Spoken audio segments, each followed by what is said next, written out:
हम स्टार्ट करते हैं।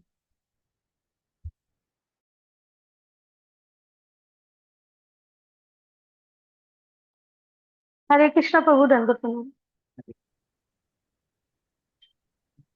हम स्टार्ट करेंगे। हरे कृष्ण प्रभु जी। ओम अज्ञानतिमिरन्धस्य ज्ञानाञ्जनशलाकया चक्षुरुन्मीलितं येन तस्मै श्रीगुरुवे नमः। श्रीचैतन्यमनोभीष्टं स्थापितं येन भूतले स्वयं रूपदा मह्यं ददाति सापदान्तिकं। वन्देऽहं श्रीगुरोः श्रीयुतापद्कमलं श्रीगुरून् वैष्णवांश्च श्रीरूपं सागरजातं सागरा रघुनाथामितं तं सजीवं साद्वैतं सावधूतं परिजनासहितं कृष्णचैतन्यदेवं श्री राधा कृष्ण पादान सगना ललिता श्री विशाखामृतांश नमो ओम विष्णुपादाय कृष्ण पृष्ठा भूतले श्रीमते भक्ति वेदांता स्वामी नामने नमस्ते सरस्वते देवे गौरवाणी विचारणे निर्विशेष शून्यवादी पासादिस्थाने वांछाकल्पतरुभ्यश्च कृपा सिन्धुभ्यश्च पतितानां पावनेभ्यो वैष्णवेभ्यो नमो नमः। नमो महावदन्नाय कृष्ण पदायते कृष्ण कृष्ण चैतन्य नामने वर्तमान हे कृष्ण करुणा सिंधु दीनबंधु जगत्पते गोप्ता गोपीकांता राधा कांता नमस्ते तत्कांचन गौरांगी श्री राधे वृंदावनेश्वरी विश्वामित्री देवी प्रणमामि हरि प्रिय नीलचंद्र मासाय नित्य परमात्मने बलभद्र सुभद्राभ्याम जगन्नाथाय ते नमः। जय श्री कृष्ण चैतन्य प्रभु नित्यानंद श्री अद्वैत गदाधर शिवासादि गौर भक्तवृंद हरे कृष्णा कृष्णा कृष्णा हरे हरे हरे राम राम राम।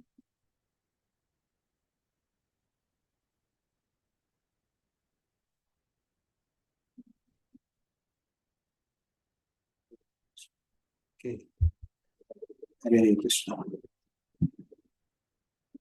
ठीक है, तो हम लोगों ने कहाँ तक किया था लास्ट टाइम? और इस श्लोक तक किसको याद है?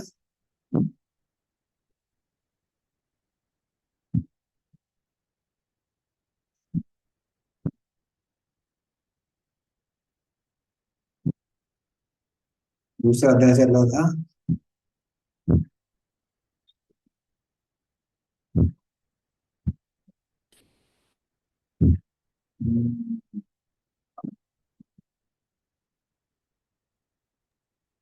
ये श्लोक संख्या।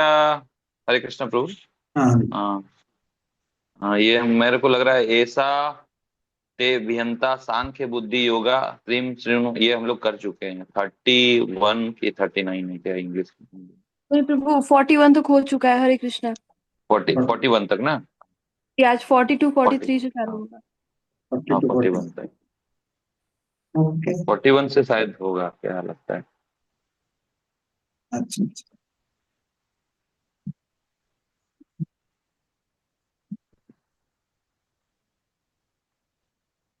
वेदा भी सोर्ट आउट हो गया है, वो कम नहीं कर रही है।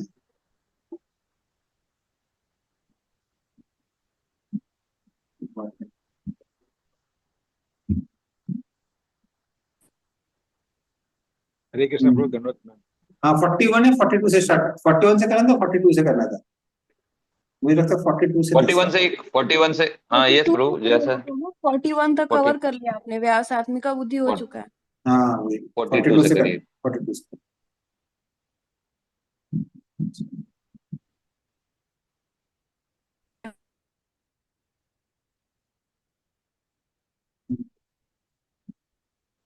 तो इस तरह से 41 में भगवान ने भक्तों के बारे में बताया था, कैसे जो भक्त हैं उनकी बुद्धि एक ही दिशा में लगी रहती है। क्यों? क्योंकि आ, उनको साधना बदलनी नहीं पड़ती है। आज हम जब कर रहे हैं, 10 साल बाद जब करेंगे, 20 साल बाद जब करेंगे, 50 साल बाद जब करेंगे, भगवत धाम जाके भी जब ही करेंगे। इस तरह से उनकी बुद्धि कैसी होती है? स्थिर। और उनका लक्ष्य भी एक होता है, क्या? कृष्ण से प्रेम करना है, कृष्ण की सेवा करनी है। तो लक्ष्य में भी कोई परिवर्तन नहीं होता है। तो इस तरह से भक्तों का की बुद्धि एक ही दिशा में रहती है। पर जो कर्मकांडी लोग हैं, तो उनकी बुद्धि कैसी होती है? श्लोक नंबर 42 और 43 में बताया गया। यामिमां पुष्पितां वाचम प्रवदन्त विपश्चितः वेदवातरतः पार्थ नान्यदस्तीति वादिनः कामात्मानः स्वर्गपरा जन्म कर्म फल प्रदाम क्रिया विशेष बहुलाम भोग स्वर्गतिम प्रति। पढ़िए इसका अर्थ और तात्पर्य से पढ़िए। हरे कृष्णा। अल्प ज्ञानी मनुष्य वेदों के उन अलंकारिक शब्दों के प्रति अत्यधिक आसक्त रहते हैं जो स्वर्ग की प्राप्ति, अच्छे जन्म, शक्ति इत्यादि के लिए विविध सकाम कर्म करने की संस्तुति करते हैं। इंद्रिय तृप्ति तथा ऐश्वर्यमय जीवन की अभिलाषा के कारण वे कहते हैं कि इससे बढ़कर और कुछ नहीं है। तात्पर्य, साधारणतः सब लोग अत्यंत बुद्धिमान नहीं होते और वे अज्ञान के कारण वेदों के कर्म कांड भाग्य में बताए गए सकाम कर्मों के प्रति अत्यधिक आसक्त रहते हैं। वे स्वर्ग में जीवन का आनंद उठाने के लिए इंद्र तृप्ति कराने वाले प्रस्तावों से अधिक और कुछ नहीं चाहते। जहां मदिरा तथा तरुणियां उपलब्ध है और भौतिक ऐश्वर्य सर्वमान्य है, वेदों में स्वर्ग लोक पहुंचने के लिए अनेक यज्ञों की संस्तुति है, जिनमें ज्योतिषोम यज्ञ प्रमुख है। वास्तव में वेदों में कहा गया है कि जो स्वर्ग जाना चाहते हैं उसे ये यज्ञ संपन्न करने चाहिए, और अल्प ज्ञानी पुरुष सोचते हैं कि वैदिक ज्ञान का सारा अभिप्राय इतना ही है। ऐसे लोगों के लिए कृष्ण भावनामृत के दृढ़ कर्म के स्थित हो पाना अत्यंत कठिन है। जिस प्रकार मूर्ख लोग विषैले वृक्षों के फूलों के प्रति बिना यह जाने कि इस आकर्षण का फल क्या होगा आसक्त रहते हैं, उसी प्रकार अज्ञानी व्यक्ति स्वर्गिक ऐश्वर्य तथा तज जनित इंद्रिय भोग के प्रति आकृष्ट रहते हैं। वेदों के कर्म कांड भाग में कहा गया है, अपाम सोमृता अभुम तथा अक्षयम है वे चातुर्मास्याजिनी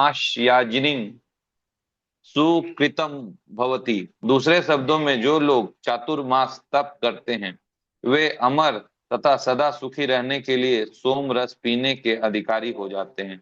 यहाँ तक कि इस पृथ्वी में भी कुछ लोग सोम रस के लिए अत्यंत इच्छुक रहते हैं, जिसमें वे बलवान बने और इंद्र तृप्ति का सुख पाने में समर्थ हो।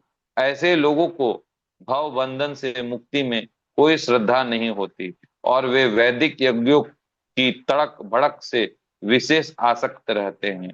वे सामान्यता विषयी होते हैं और जीवन में स्वर्गिक आनंद के अतिरिक्त और कुछ नहीं चाहते। कहा जाता है कि स्वर्ग में नंदन कानन नामक अनेक उद्यान हैं, जिनमें दैविक सुंदरी स्त्रियों का संग तथा प्रचुर मात्रा में सोमरस उपलब्ध रहता है। ऐसे शारीरिक सुख निसंदेह विषयी हैं, अतः ये लोग वे हैं जो भौतिक जगत के स्वामी बनकर ऐसे भौतिक अस्थाई सुख के प्रति आसक्त हैं। हरे कृष्ण। धन्यवाद। तो इस तरह से इस श्लोक में भगवान बता रहे हैं, भगवान किसके बारे में बता रहे हैं? भगवान यहाँ पे बता रहे हैं वो लोग जो कर्मकांडी लोग हैं उनके बारे में बता रहे हैं। तो कर्मकांडी लोगों के बारे में भगवान क्या बताते हैं? या इमाम पुष्पताम वाचा, ऐसे जो लोग हैं वो वेदों में पुष्पिताम, पुष्पिताम का मतलब कैसा है? जो सुगंधित बहुत लगता है उसको पुष्पिताम कहते हैं। पर यहाँ कौन से पुष्प की बात की गई है? यहाँ पे वो पुष्प की बात की गई है जो देखने में बड़ा सुंदर दिखाई देता है पर कैसा है? जहरीला है। तो अगर कोई पुष्प देखने में सुंदर लग रहा है पर जहरीला है, वो बहुत भयंकर हो जाता है, क्योंकि वो आराम से व्यक्ति को आकर्षित कर लेता है, पर अंत में जैसे ही व्यक्ति उसके संपर्क में आता है उसकी मृत्यु हो जाती है। उसी तरह से वेदों में क्या क्या होता है कि कहीं कहीं लिखा हुआ है आप ये करेंगे तो आपको ये फल मिलेगा, यहाँ पे नारियल फोड़ेंगे तो वो मिलेगा, वहां लड्डू चढ़ाएंगे तो ये होगा, यहाँ हाथ जोड़ेंगे तो ये हो जाएगा, इधर परिक्रमा लगाएंगे तो ऐसा हो जाएगा। और उसकी वजह से लोगों की जो बुद्धि है वो स्थिर नहीं रहती है। वो कभी इस भोग के लिए इस मंदिर में जाते हैं, दूसरे भोग के लिए दूसरे मंदिर में जाते हैं, तीसरे भोग के लिए तीसरे मंदिर में जाते हैं, और वो ये नहीं समझ पाते हैं कि जीवन का लक्ष्य इससे कुछ भिन्न है, कुछ अलग है। हरे कृष्ण, कहीं आवाज आ रही है? सारे भक्तों का आग्रह है कि आप म्यूट कर लीजिए। तो उस तरह से लोगों को पता नहीं चलता है कि जीवन का लक्ष्य क्या है। तो अविपश्चिता मीन्स ऐसे लोग मूर्ख हो जाते हैं। और फिर उनको क्या बोला कि वेद वाद रता, वो वेदों की वाणी पे को अच्छे समझते हैं, बट वेदों के लक्ष्य को भूल जाते हैं। जैसे वेदों में लिखा हुआ है कि जो चतुर्मास का पालन करेगा उसके पुण्य कभी छीण नहीं होंगे। तो फिर लोग क्या करते हैं, चतुर्मास का ठीक से पालन करते हैं। कहीं कहीं लिखा हुआ है कि जो व्यक्ति सोमरस का पालन करेगा वो अमर अजर अमर हो जाएगा। तो लोग उसका पालन करने लगते हैं, और लोगों को क्या लगता है, ना अन्य स्थिति वाद है, ना इसके अलावा इस संसार में कुछ है ही नहीं। तो वो लोग क्या सोचते हैं कि धर्म बना है पैसा कमाने के लिए। पैसा कमाने से क्या मिलेगा हमको? इंद्रिय तृप्ति मिलेगी, साधन मिलेगा। और वो साधन को हम लोग अगर एंजॉय करेंगे तो क्या मिलेगा? खुशी मिलेगी। तो ऐसे लोग इंद्रिय तृप्ति कहाँ ढूंढते हैं? संसार की वस्तुओं में ही ढूंढते हैं। जैसे कहाँ से आवाज आ रही है? प्रीतम प्रभु म्यूट कीजिए।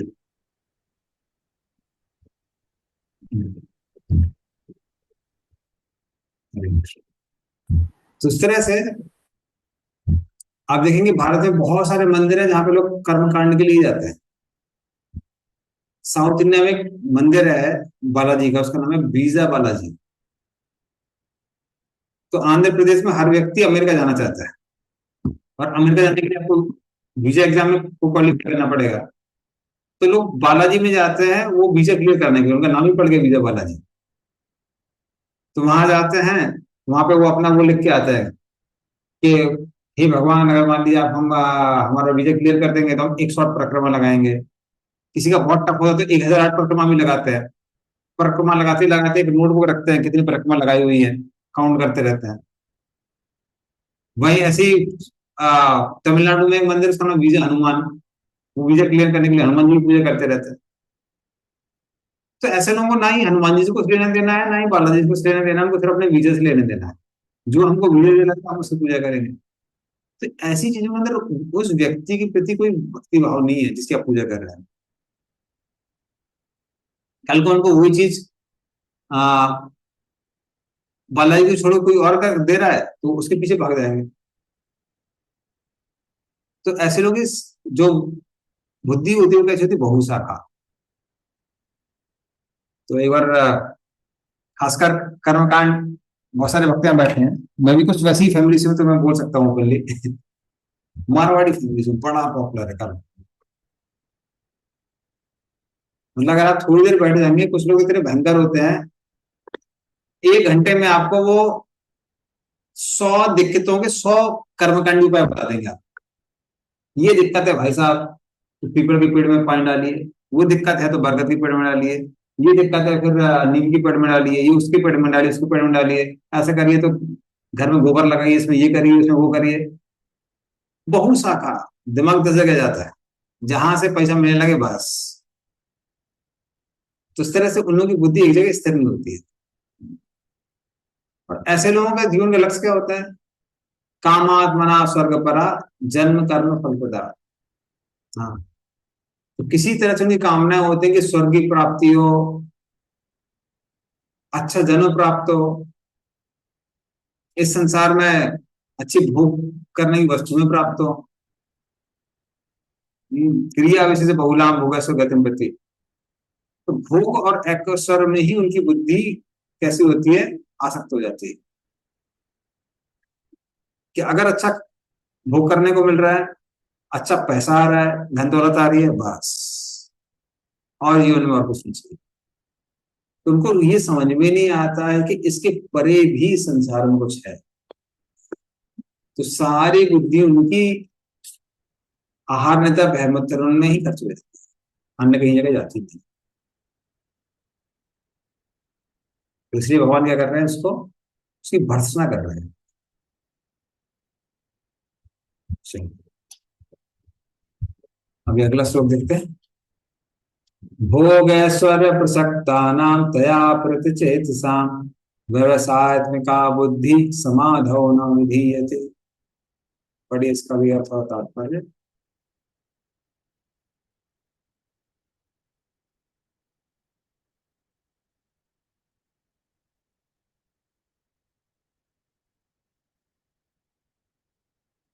महाराज ठीक है, राजपुर को ले लो। हरे कृष्णा। जो लोग इंद्रिय भोग तथा भौतिक ऐश्वर्य के प्रति अत्यधिक आसक्त होने से ऐसी वस्तुओं से मोहग्रस्त हो जाते हैं, उनके मनों में भगवान के प्रति भक्ति का दृढ़ निश्चय नहीं होता। तात्पर्य समाधि का अर्थ है स्थिर मन।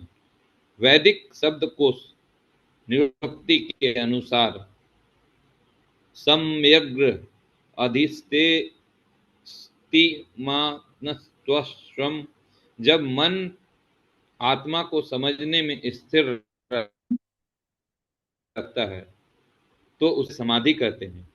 जो लोग इंद्रिय भोग में रुचि वस्तुओं से मोहग्रस्त हैं, उनके लिए समाधि कभी भी संभव नहीं। माया के चक्कर में पड़कर वे न्यूनाधिक पतन को प्राप्त होते हैं। हरे कृष्ण।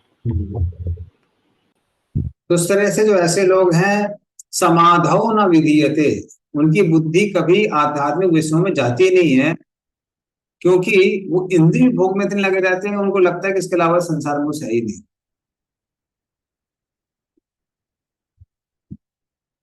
एक कलकत्ता का बड़ा फेमस मारवाड़ी परिवार है, शायद कलकत्ता के सबसे अमीर मारवाड़ी परिवारों में से टॉप 5 में। तो वहां में प्रोग्राम देने गया था। तो उन्होंने बोला कि थोड़ा सा घर में किसी की डेथ हो गई थी, तो आप प्रवचन करिए भगवत गीता पर। तो भगवत गीता पर प्रवचन करने लगा। धीरे धीरे उस व्यक्ति को समझ में आया कि अरे ये तो हमको सिखा रहे हैं कि आपको इंद्रिय तृप्ति नहीं करनी है, आपको आध्यात्मिक प्रगति करनी है। वो जो मालिक था वो पूरा गुस्सा हो गया। तो वो मेरे से बोल रहा है कि आप बंद करिए, आपका प्रवचन बहुत होगा, अभी आप बंद करिए। उसका फिर एक प्रोफेशनल सिंगर था, होते हैं ना बड़े बड़े लोग रहते हैं प्रोफेशनल सिंगर, बोले आप गाना चालू करिए। और फिर उसने अपना चालू किया, माँ धन दे, यश दे, ये दे, वो दे, ये दे, और दे दे के ऐसी छड़ी लगा दी कहीं ना जाए। तो उसको लगा था ऐसा ना हो कि भाई हमारे बच्चे कहीं डिस्करेज होकर आध्यात्मिक पद पे चले जाए। तो जो लोग इंद्रिय तृप्ति में बहुत आसक्त रहते हैं, उनको आध्यात्मिक विषय को बहुत बुरी बना के रखते हैं। तो उनको डर लगता है ऐसा ना हो कि आध्यात्मिक पथ में चलते चलते हमारे कुछ इंद्रिय तृप्ति कहीं उसमें कमी कमी आ जाए। इसलिए जहां जिसकी बुद्धि इंद्रिय तृप्ति में ज्यादा लगी होती है, उसकी आध्यात्मिक विषयों में उतनी कम लगी होती है। समाधौ न विधीयते, वही भगवान ने बताया।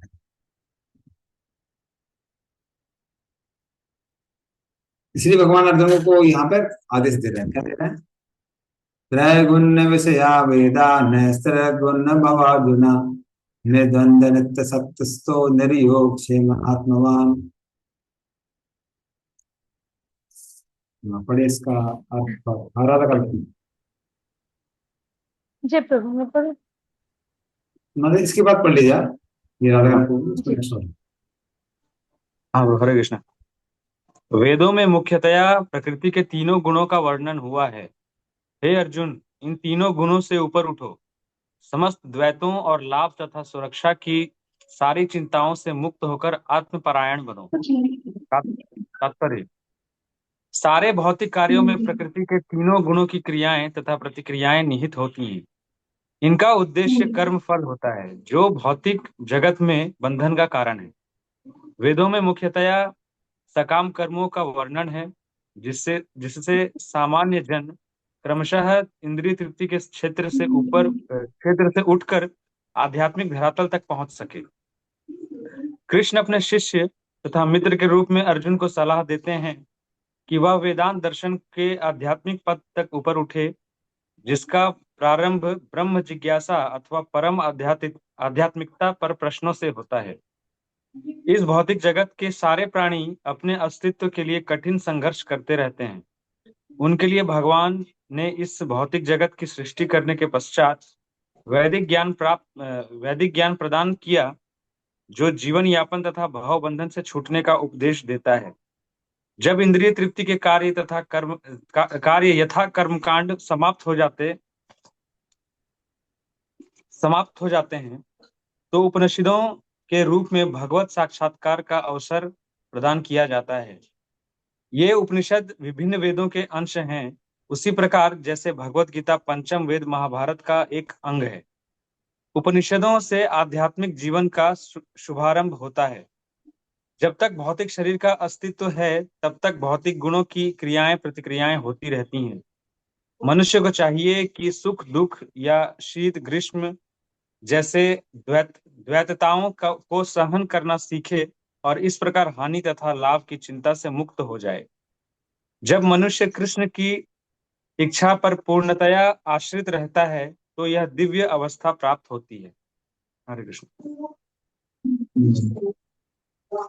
तो उस तरह से जैसा ना बताया, जो लोग ज्यादा पावर और एंजॉयमेंट, भोग और ऐश्वर्य के पीछे भागते हैं, उनकी बुद्धि एक जगह स्थित नहीं होती है। हाँ। तो भगवान अर्जुन क्या कह रहे हैं कि त्रैगुण्य विषयावेदा, 3 गुणों से निर्मित जो इस संसार में धर्म अर्थ काम मोक्ष है, उसकी साधना मत करो।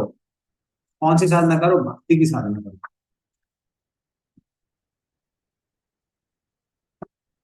तो इस तरह से धर्म जनरली सत्वगुण में आता है, अर्थ और काम ये रजोगुण तमगुण में आता है, और जो मोक्ष की कामना होती है वो सत्वगुण में आती है। हाँ, किंतु जो भक्ति है वो तीनों गुणों से ऊपर है, वो तीनों गुणों से ऊपर है। तो इसलिए भगवान अर्जुन को धर्म अर्थ काम मोक्ष से ऊपर उठकर भक्ति और अग्रसर होने के लिए बोल रहे हैं। यस्य देवे पराभक्ति यथा देवी तथा गुरु तस्यैव कथा अर्था प्रकाशन्ते महात्मना। तो वो भक्ति कैसे प्राप्त होती है? गुरु और भगवान की कृपा से। तो इस तरह से भगवान क्लियरली बोल रहे हैं कि कर्म योग, ज्ञान योग, अष्टांग योग, बाकी जो योग है वो सारे योग किसी न किसी गुण में है। सकाम कर्म योग रजोगुण में है, जिस कारण इच्छाएं उत्पन्न होती है। निष्काम कर्म योग सत्वगुण में है, ज्ञान योग सत्वगुण में है, और अष्टांग योग भी सत्वगुण में है। किंतु भक्ति जो है वो तीनों गुणों से ऊपर है, वो तीनों गुणों से ऊपर है। तो यहाँ भगवान अर्जुन को ऐसा नहीं है कि वेदों को छोड़ने की बात कर रहा है, क्योंकि भक्ति के बारे में भी कहाँ दिया हुआ है? वेदों में ही दिया हुआ है। श्रुति स्मृति पुराणादि पंचरात्र के मेरे में ना अकांत करे हरे भक्ति उत्पादे कल्पते। जिस भक्ति के बारे में वेदों में नहीं दिया है, वो भक्ति सिर्फ उत्पाद है, भक्ति नहीं है। तो जो लोग मनगढ़ंत भक्ति करते हैं, जैसे कलकत्ता कांग्रेसन में एक माता जी थी, वो थी गोपाल जी हमारा बेटा है, उसको अपने चम्मच से खिला रही है, बल्कि वो वॉशरूम में ले जाकर उसको नहलाती भी थी साबुन लगा लगा भगवान को। तो हमारे भक्त लोग कह लगे अरे क्या है माता जी, ये तो वेदों में कहीं दिया हुआ नहीं है। बोले तुम लोगों का दिमाग खराब हो गया, वेद वेद करते रहते हो, तुम क्या जानो माँ का दिन। तो ऐसे लोग मन गढ़ंत अपने वो करते हैं पूजा। तो भगवान की कैसे पूजा करनी है, कैसे नहीं करनी है, भगवान ने कहा दिए, वेदों में दी हुई है। तो भगवान वेदों के इन पोर्शंस को छोड़ने की बात नहीं कर रहे हैं अर्जुन। अर्जुन को वेदों के उन पोर्शंस की छोड़ने की बात कर रहे हैं जो कर्मयोग, ज्ञान योग, अष्टांग योग से परिचित करते हैं, या फिर उससे उनका लेना देना है। तो भगवान क्या कह रहे हैं, उन सबको छोड़ो। तो क्या करें, साथ में निर्द्वंदा, सुख दुख मान अपमान इन सबको त्यागो, और नित्य सत्य वो काम करो जो नित्य जो भक्त है मेरे आध्यात्मिक जगत में वो करते हैं। तो जो लोग आध्यात्मिक जगत में वो क्या करते हैं, वो भक्ति करते हैं, वो भक्ति करते हैं। हाँ, तो इस तरह से निर्योग क्षेम निर्योग, इस तरह से जो भी तुमको कमी है उसको मैं पूरा करूंगा, उसकी तुमको चिंता करने की जरूरत नहीं है। क्षेम का अर्थ क्या है, जो भी तुम्हारे पास है मैं उसकी रक्षा करूंगा। हाँ, और उसको छोड़ के आत्मा और परमात्मा इन पर अपना क्या करो, ध्यान को केंद्रित करो, खासकर भक्ति में अपना ध्यान केंद्रित करो।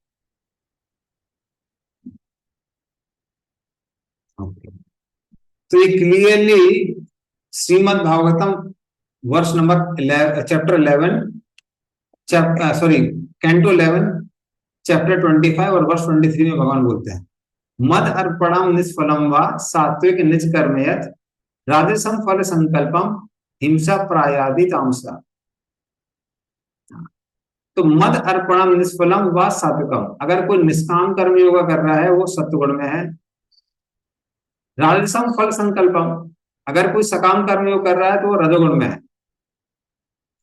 पर हिंसा प्रायादि तामसम, जो लोग बहुत हिंसक होते हैं, दूसरे से घृणा करते हैं, दूसरे को हानि पहुंचाने की कोशिश करते हैं, वो लोग किसमें है, वो तमोगुण में है, भले वो कर्म योग कर रहे हो।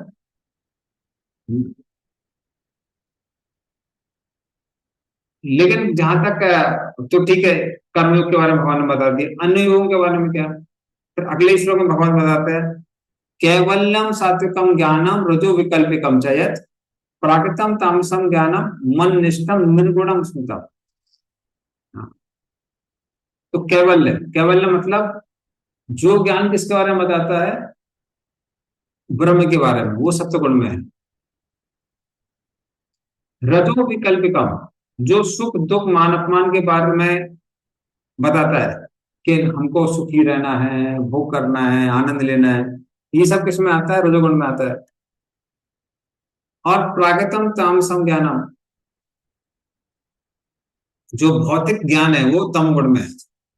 लेकिन भगवान बोलते हैं मननिष्ठम निर्गुणम स्मृतम, मेरा जो ज्ञान है वो तीनों गुणों से परे है। तो उस तरह से भक्ति या फिर भगवान का जो ज्ञान है वो तीनों गुणों से परे होता है।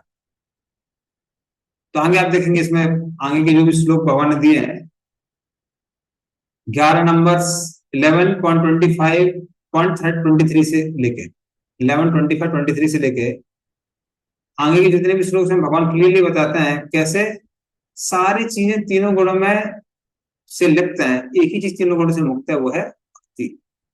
तो भगवान अर्जुन को यहाँ पर भक्ति करने के लिए बोल रहे हैं। मैं चैट बॉक्स में डाल भी सकता हूँ। हाँ, तो ये है श्रीमद् भागवतम 11:25-23 ऑनवर्ड्स, जो भी आपका 35 तक जो भी श्लोक है वो सब इसके बारे में है।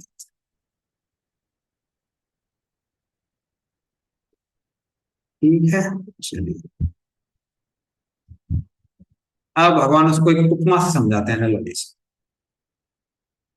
यावन्नर्तोदपाने सर्वथा संप्लुतोदके तावन् सर्वेषु वेदेषु ब्राह्मणस्य विजानतः। आपको माता जी कोई पढ़ने वाली चीज का पढ़ी अर्थ होता है। जी प्रभु, हरे कृष्ण प्रभु। एक छोटे से कूप का सारा कार्य एक विशाल जलाशय से तुरंत पूरा हो जाता है। इसी प्रकार वेदों के आंतरिक तात्पर्य जानने को उनके सारे प्रयोजन सिद्ध हो जाते हैं। तात्पर्य, वेदों के कर्मकांड विभाग में वर्णित अनुष्ठानों एवं यज्ञों का ध्येय आत्म साक्षात्कार के क्रमिक विकास को प्रोत्साहित करना है, और आत्म साक्षात्कार का ध्येय भगवत गीता के 15वें अध्याय में इस प्रकार स्पष्ट किया गया है। वेद का अध्ययन का ध्येय जगत के आदि कारण भगवान कृष्ण को जानना है।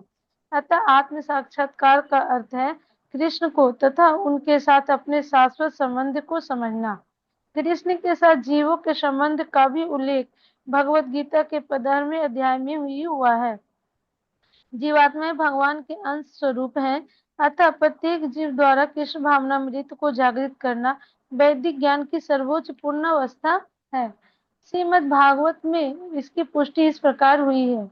अहो बत स्वपचो अतो गरीयान ये जिग्राहे वर्तते नाम तुभ्यम ते ते पुष्पस्ते जुहुः शस्त्रुरार्य ब्रह्मानुचूर्णाम गृह्णन्ति एते।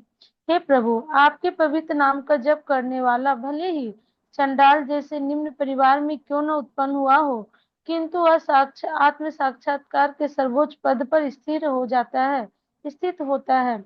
ऐसा व्यक्ति अवश्य ही वैदिक अनुष्ठानों के अनुसार सारी तपस्याएं संपन्न किए होता है और अनेक बार तीर्थ स्थानों में स्नान करके वेदों का अध्ययन किए होता है। ऐसा व्यक्ति आर्य कुल में सर्वश्रेष्ठ माना जाता है। अतः मनुष्य को इतना बुद्धिमान तो होना ही चाहिए कि केवल अनुष्ठानों के प्रति आसक्त न रहकर वेदों के उद्देश्य को समझे और अधिकाधिक इंद्रिय तृप्ति के लिए स्वर्गलोक जाने की कामना न करे। इस युग में सामान्य व्यक्ति के लिए न तो वैदिक अनुष्ठानों के प्रति समस्त विधि विधानों का पालन करना संभव है और न सारे वेदांत तथा उपनिषदों का सर्वांग अध्ययन कर पाना सहज है। वेदों के उद्देश्य को संपन्न करने के लिए प्रचुर समय, शक्ति, ज्ञान तथा साधन की आवश्यकता होती है। इस युग में ऐसा कर पाना संभव नहीं है, किंतु वैदिक संस्कृति का परम लक्ष्य भगवान नाम कीर्तन द्वारा प्राप्त हो जाता है, जिसकी संस्तुति पतित आत्माओं के उद्धारक भगवान चैतन्य द्वारा हुई है।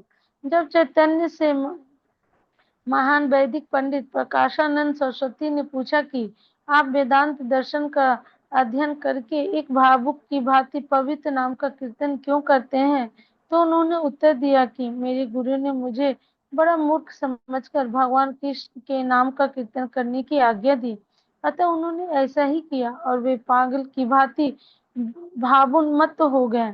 इस कलयुग में अधिकांश जनता मूर्ख है और वेदांत दर्शन समझ पाने के लिए पर्याप्त शिक्षित नहीं है। वेदांत दर्शन के परम उद्देश्य की पूर्ति भगवान के पवित्र नाम का कीर्तन करने से हो जाती है। वेदांत वैदिक ज्ञान की प्रकाष्ठा है और वेदांत दर्शन के प्रणेता तथा ज्ञाता भगवान कृष्ण है। सबसे बड़ा वेदांती तो वह महात्मा है जो भगवान के पवित्र नाम का जप करने में आनंद लेता है।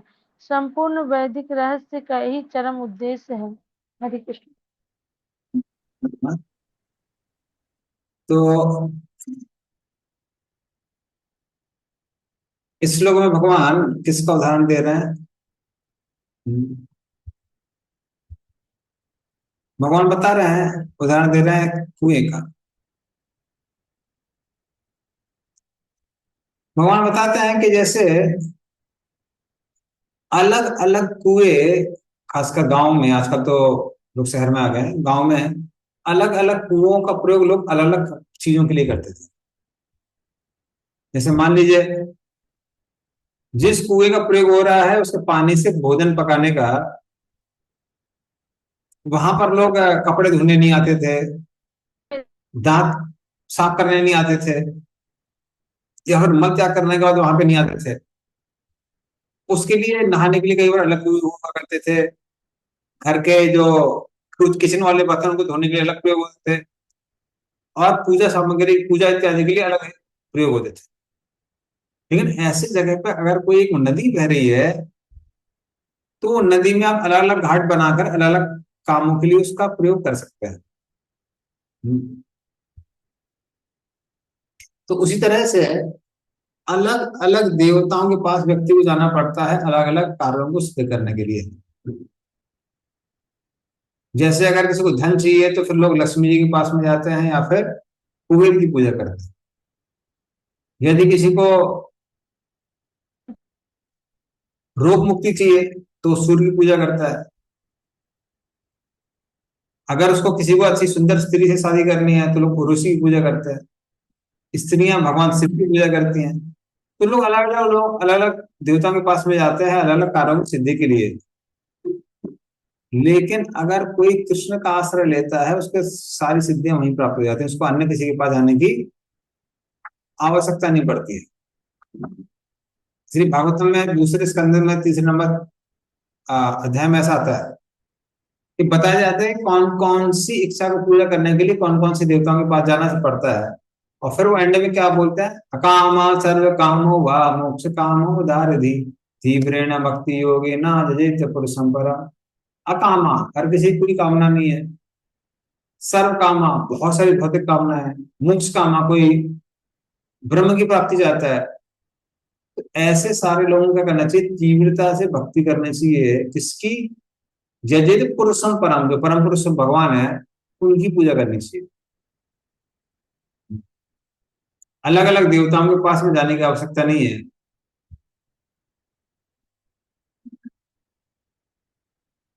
तो इस तरह से वो बताते हैं। दूसरा उपमा देने का कारण ये बताया जाता है कि साधारणतः कई बार कुएं का पानी खारा होता है, उतना मीठा नहीं होता है, नदी का पानी मीठा होता है। उसी तरह से कर्म कांड में बहुत दुख है और बहुत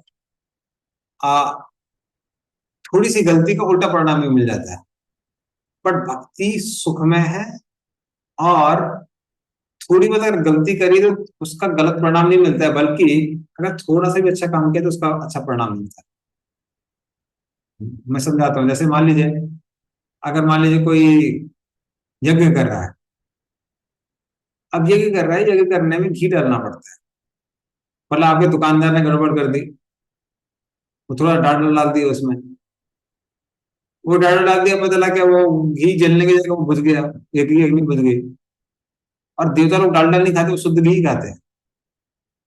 तो आप थोड़ा डालडा मिला के कर देंगे मिलावट करके तो फिर वो काम नहीं करेगा। लेकिन आपने असर की बात देखी होगी, मिलावट वाला तेल और घी लोग प्रयोग करते हैं पूजा के लिए, खाने के लिए शुद्ध चाहिए। और फिर एक्सपेक्ट क्या करेंगे कि हम लोग जो भी कर्मकांड कर रहे हैं कर्मकांड का फल मिलना चाहिए। तो यहाँ भी आप दुकान में अगर जाएंगे वो पूछेगा कि हाँ आप कौन सा घी चाहिए, पूजा वाला चाहिए खाने वाला चाहिए। अरे पूजा वाला, ओ पूजा वाला, अरे ये तो 400 रुपए किलो, और खाने वाला 1000 रुपए किलो।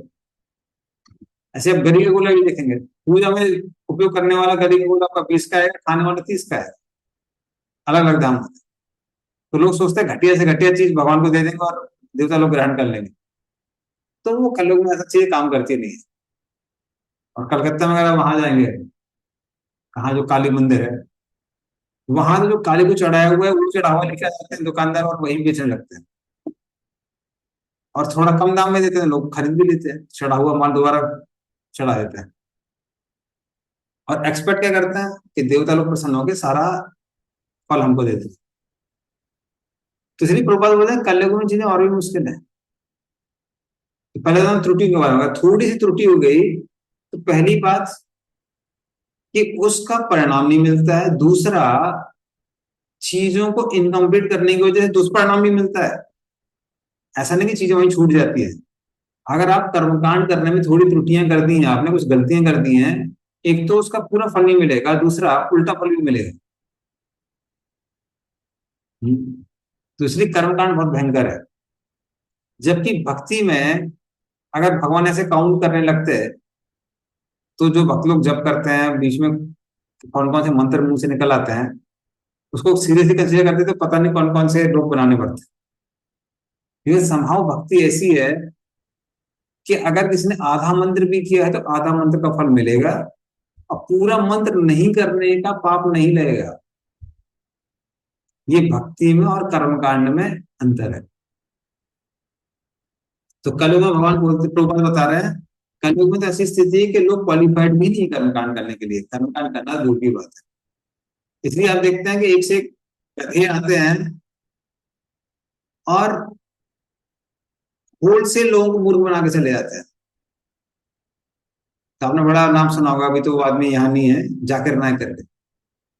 तो आज से बहुत पुरानी बात, 10 साल पहले उसका एक तोता आया करता था हमारे मंदिर में, अल्बर्ट रोड में। तो वो सोच रहा था कि हम इन ब्रह्मचारी लोगों को कन्वर्ट करेंगे। तो वहां कहना है कि ये चैप्टर के ये श्लोक में, वो श्लोक था एक कामस्थित हितगाना प्रपद्यन्ते अन्य देवता, कहने लगा इसमें कृष्ण अल्लाह को सरेंडर करता है। मैंने कहा अरे ये कौन सा श्लोक है यार, फिर मैं देखो मैंने, ये तो कामस्थित हितगाना है, तो मैं इसके तो ये मीनिंग है। कह रहे नहीं नहीं, आपकी वर्जन में है, किसी और वर्जन में कुछ और है, क्या वो है। तो बोला ये जाके उन गधों को सिखाना जो भगवत गीता पढ़ते नहीं है।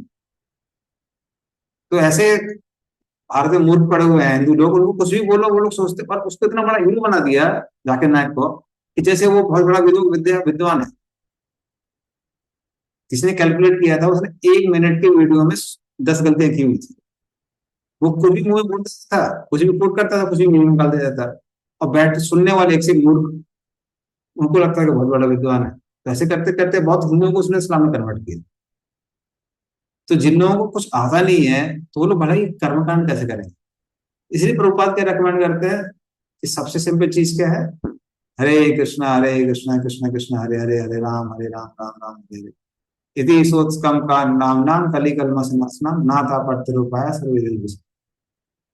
तो ये हरिनाम संकीर्तन से ही कलयुग में उद्धार होता है, क्योंकि लोगों के पास ना ही उतनी बुद्धि है, ना ही उतने अच्छे इंग्रेडिएंट्स हैं, तत्व हैं, और वेदों का उच्चारण तो जानते ही नहीं है।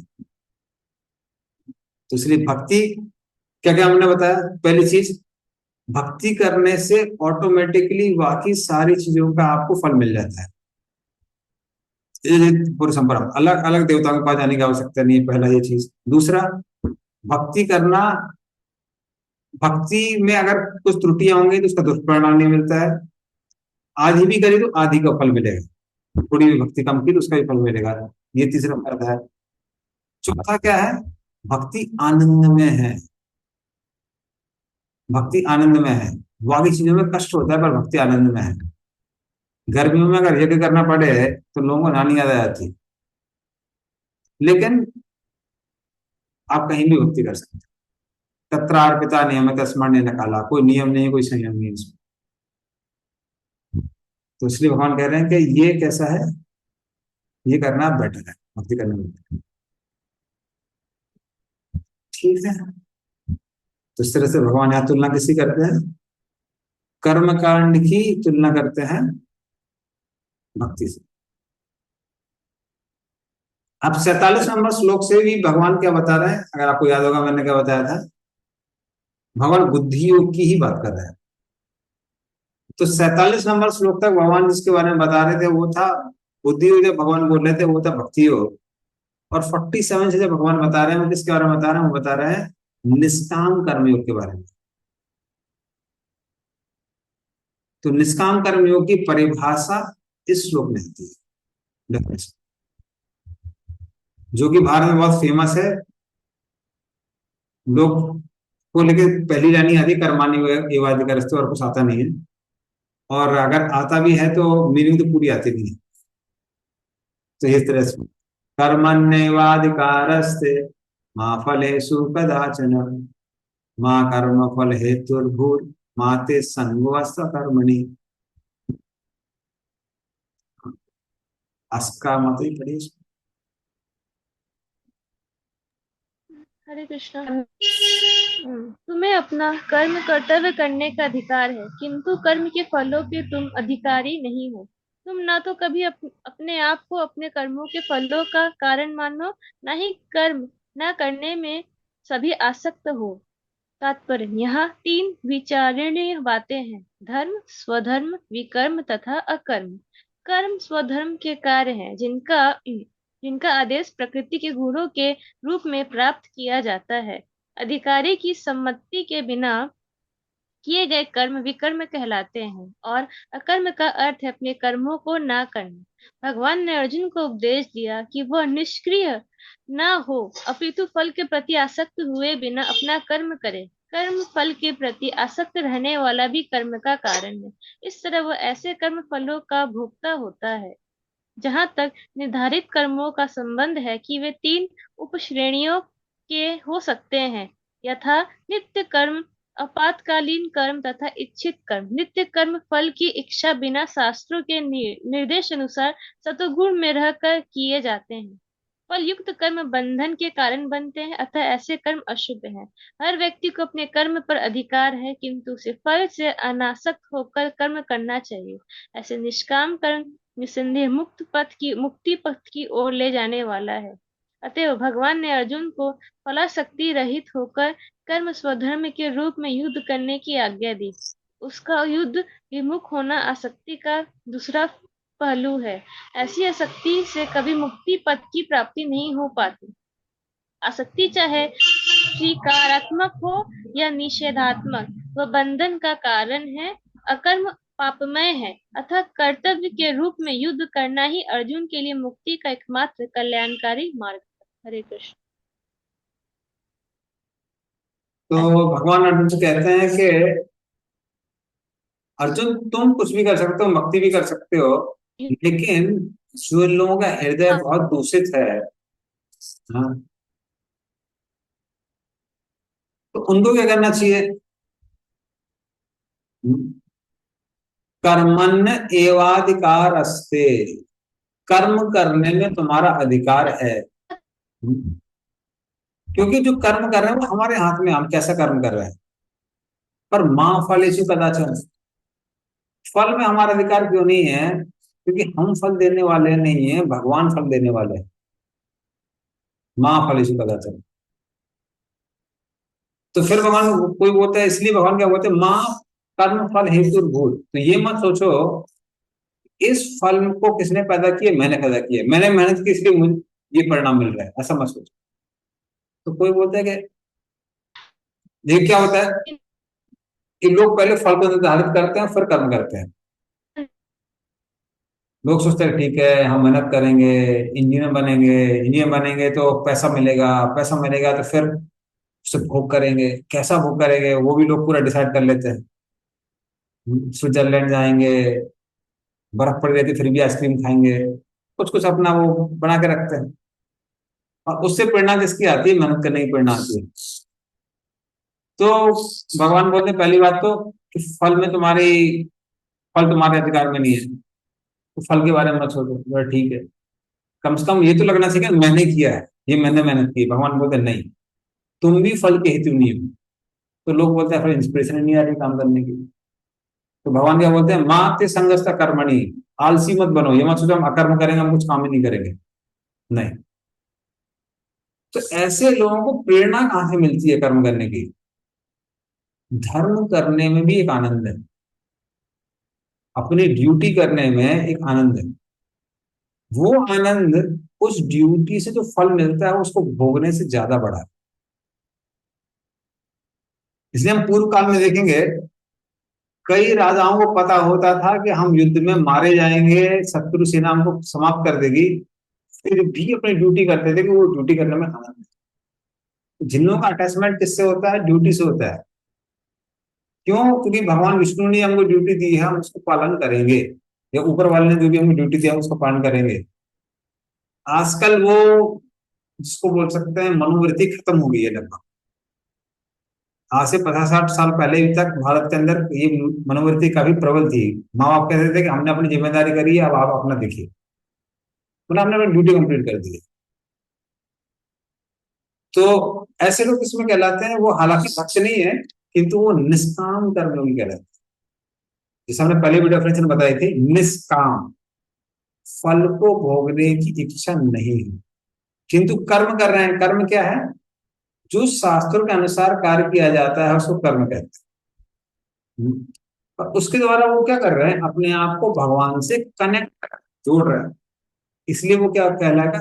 योग। तो निष्काम कर्म योग, वो इसकी परिभाषा कि भगवान के आदेश के अनुसार व्यक्ति ड्यूटी कर रहा है, उसके द्वारा अपने आप को भगवान से जोड़ रहा है।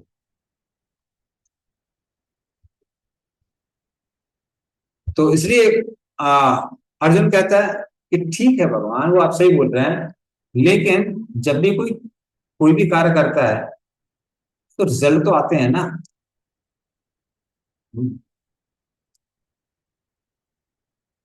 तो भगवान क्या बोलते हैं कि हाँ रिजल्ट आते हैं, बट रिजल्ट में आपकी आसक्ति नहीं होनी चाहिए। रिजल्ट आए हैं, जैसे मान लीजिए कोई बोलता है कि मैं अभी से निष्काम कर्मयोगी बन जाऊंगा, और अब हम सब्जी बनाने जा रहे हैं। कर्मण्येवाधिकारस्ते मां फलेषु कदाचन, ले ली अपनी हल्दी, भूम भाम भूम घर से वहां से मार दी सब्जी के अंदर। क्यों? हमको मतलब ही नहीं है वो कैसी बन रही है। वो नहीं भगवान बोल रहे। आपको सब्जी अच्छे से बनानी है, लेकिन इस दृष्टिकोण से नहीं बनानी है कि हम उसका भोग करेंगे। समझ गया ना? तो ऑब्जेक्टिव रिजल्ट होना चाहिए। हमको बिजनेस ऐसे करना है कि प्रॉफिट आएगा, लेकिन उस प्रॉफिट को हम, अगर हम सोच रहे हैं हम इंद्रिय तृप्ति के लिए कर रहे हैं, तो फिर वो किस में आ जाता है? वो सकाम हो जाता है, वो निष्काम नहीं बचता। पर इसका मतलब ये नहीं कि हम आंख बंद करके बिजनेस कर रहे हैं, तब तो प्रॉफिट कभी आएगी। इसलिए ऑब्जेक्टिव रिजल्ट को जानना, समझना और उसके लिए काम करना, वो आपको निष्काम कर्मयोग से अलग नहीं करता है। उसके अंदर जो भोग की इच्छा होती है वो अलग होती है। तो एक निष्काम कर्मयोगी, सकाम कर्मयोगी, कर्मी और भक्त में क्या अंतर है, वो थोड़ा हम समझ सकते हैं। तो जो साधारण कर्मी है वो तो सिर्फ, उसको कोई मतलब नहीं है, उसको सिर्फ भोग करता है, उसके लिए वो मेहनत कर रहा है। सकाम कर्मयोगी वो भोग करना चाहता है, पर वो कैसे करना चाहता है? जैसा कृष्ण ने बताया है, जैसे भगवान ने बताया, मतलब किसमें बताया? वेदों में बताया हुआ है, उसके अनुसार करना चाहता है, तो वो कहलाता है सकाम कर्मयोगी। निष्काम कर्मयोगी भी वेदों के अनुसार काम करता है, पर किस लिए करता है? क्योंकि वेदों में बोला गया है, सिर्फ इसलिए करता है, ना कि उस काम से जो फल मिलेगा हम उसको भोगेंगे। और एक भक्त जब सेम काम करता है, मान लीजिए सब्जी ही बना रहा है, तो वो सब्जी किस लिए बना रहा है? शायद कृष्ण उसको चखेंगे और उनको बड़ा आनंद है। तो अगर कोई इस भावना के साथ कर रहा है तो उसको क्या बोलेंगे? हम उसको हम भक्त बोलेंगे। तो सेम काम अगर अलग अलग चेतना के साथ किया जाता है, कॉन्शियसनेस के साथ किया जाता है, उसकी कैटेगरी अलग अलग हो जाती है। तो अभी आपको शायद समझ में आया होगा। तो उस तरह से निष्काम कर्मयोग के बारे में भगवान बता रहे हैं। कर्म करना है, क्यों? क्योंकि वेदों में दिया है, किंतु भोग की इच्छा नहीं करना है रिजल्ट को। ऑटोमेटिक रिजल्ट जो भी आएगा वो आएगा, लेकिन इच्छा नहीं होनी चाहिए, वो हमारा गोल नहीं होना चाहिए। ठीक है, तो इस तरह से भगवान बोलते हैं। हरे कृष्ण बहू, हाँ जी। मेरा क्वेश्चन है, हाँ भक्ति मतलब आप बोल रहे हैं कि सेवा और भक्ति में यही अंतर है कि whatever we do it should be for the pleasure of Krishna. तो तब वो सेवा भक्ति में बदल जाता है, वरना तो सभी काम हम लोग जो करते हैं कर्म ही हो रहा है। तो जो कर्म हम लोग भगवान को प्रसन्न करने के लिए हम लोग कर रहे हैं, दैट इज भक्ति। तो हाँ। अभी हम लोग को कैसे चलेगा कि कृष्ण भगवान को हम लोग जो सेवा कर रहे हैं, तो वो कृष्ण भगवान को पसंद आ रहा है कि नहीं, जो प्लेजर ऑफ कृष्णा हो रहा है। क्योंकि अभी हम लोग चित जगत में तो है नहीं, हम लोग तो जड़ जगत में है। पर जड़ जगत में जो चेतन है वो चित जगत से एकदम बिल्कुल अलग से है। इधर पे सब कुछ मैटर्स है, तो वो मैटर पे रहते हुए हाउ विल अंडरस्टैंड कि हम लोग को भगवान का जो शुद्ध जो चेतना है, जो स्वरूप सिद्धि है, उसको हम लोग को पता कैसे चलेगा कि ये भगवान को पसंद हो रहा है। तो भगवान को क्या पसंद है नहीं पसंद है, वो भगवान ने पहले से भक्ति शास्त्रों में बता दिया है। कैसे पता चलेगा? गुरु साधु शास्त्र। गुरु साधु शास्त्र के अनुसार हमको पता चल गया कि भगवान को क्या पसंद है। और अगर हमारी सिर्फ इंटेंट है भगवान को प्रसन्न करने की, उसकी वजह से हम क्या करते हैं? शास्त्रों के अनुसार भगवान को प्रसन्न करने का प्रयास कर रहे हैं, बस, तो आप भक्ति कर रहे हैं। तो भक्ति ही ऐसी चीज है जो रिजल्ट पे डिपेंड नहीं करती है। भक्ति किस पे डिपेंड करती है? इंटेंट पे डिपेंड करती है। लेकिन इंटेंट का मतलब ये नहीं कि हम आंख बंद करके कर रहे हैं। इंटेंट मतलब हम इंटेंट की वजह से हम खोजने की कोशिश कर रहे हैं कृष्ण को क्या पसंद है। वो कहाँ दिया हुआ है? गुरु साधु शास्त्रों से हमको पसंद है। और फिर हम जब भगवान को पसंद करने की कोशिश करते हैं, भगवान उससे ही प्रसन्न है। भगवान रिजल्ट नहीं देखते, भगवान एंडेवर देखते हैं। तो संसार में साथ एक ही ऐसे व्यक्ति हैं जो सब एंडेवर देखते हैं, उनको रिजल्ट से कोई मतलब नहीं है, कोई लेने देना नहीं। ठीक। जैसे ब्रजवासी साधारण सा कई बार भोग बनाते हैं ना, भगवान को दही और भात दे देते हैं, भगवान प्रसन्न हो जाते हैं। लेकिन कोई 56 भोग चढ़ा रहा है, दे रहा है, भक्ति भाव नहीं है, इंटेंट सही नहीं है, तो भगवान को ग्रहण नहीं। ठीक है, तो इंटेंट।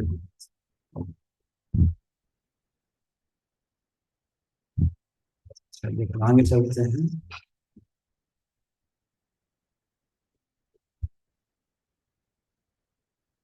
सोनल माता जी पढ़िए इसका।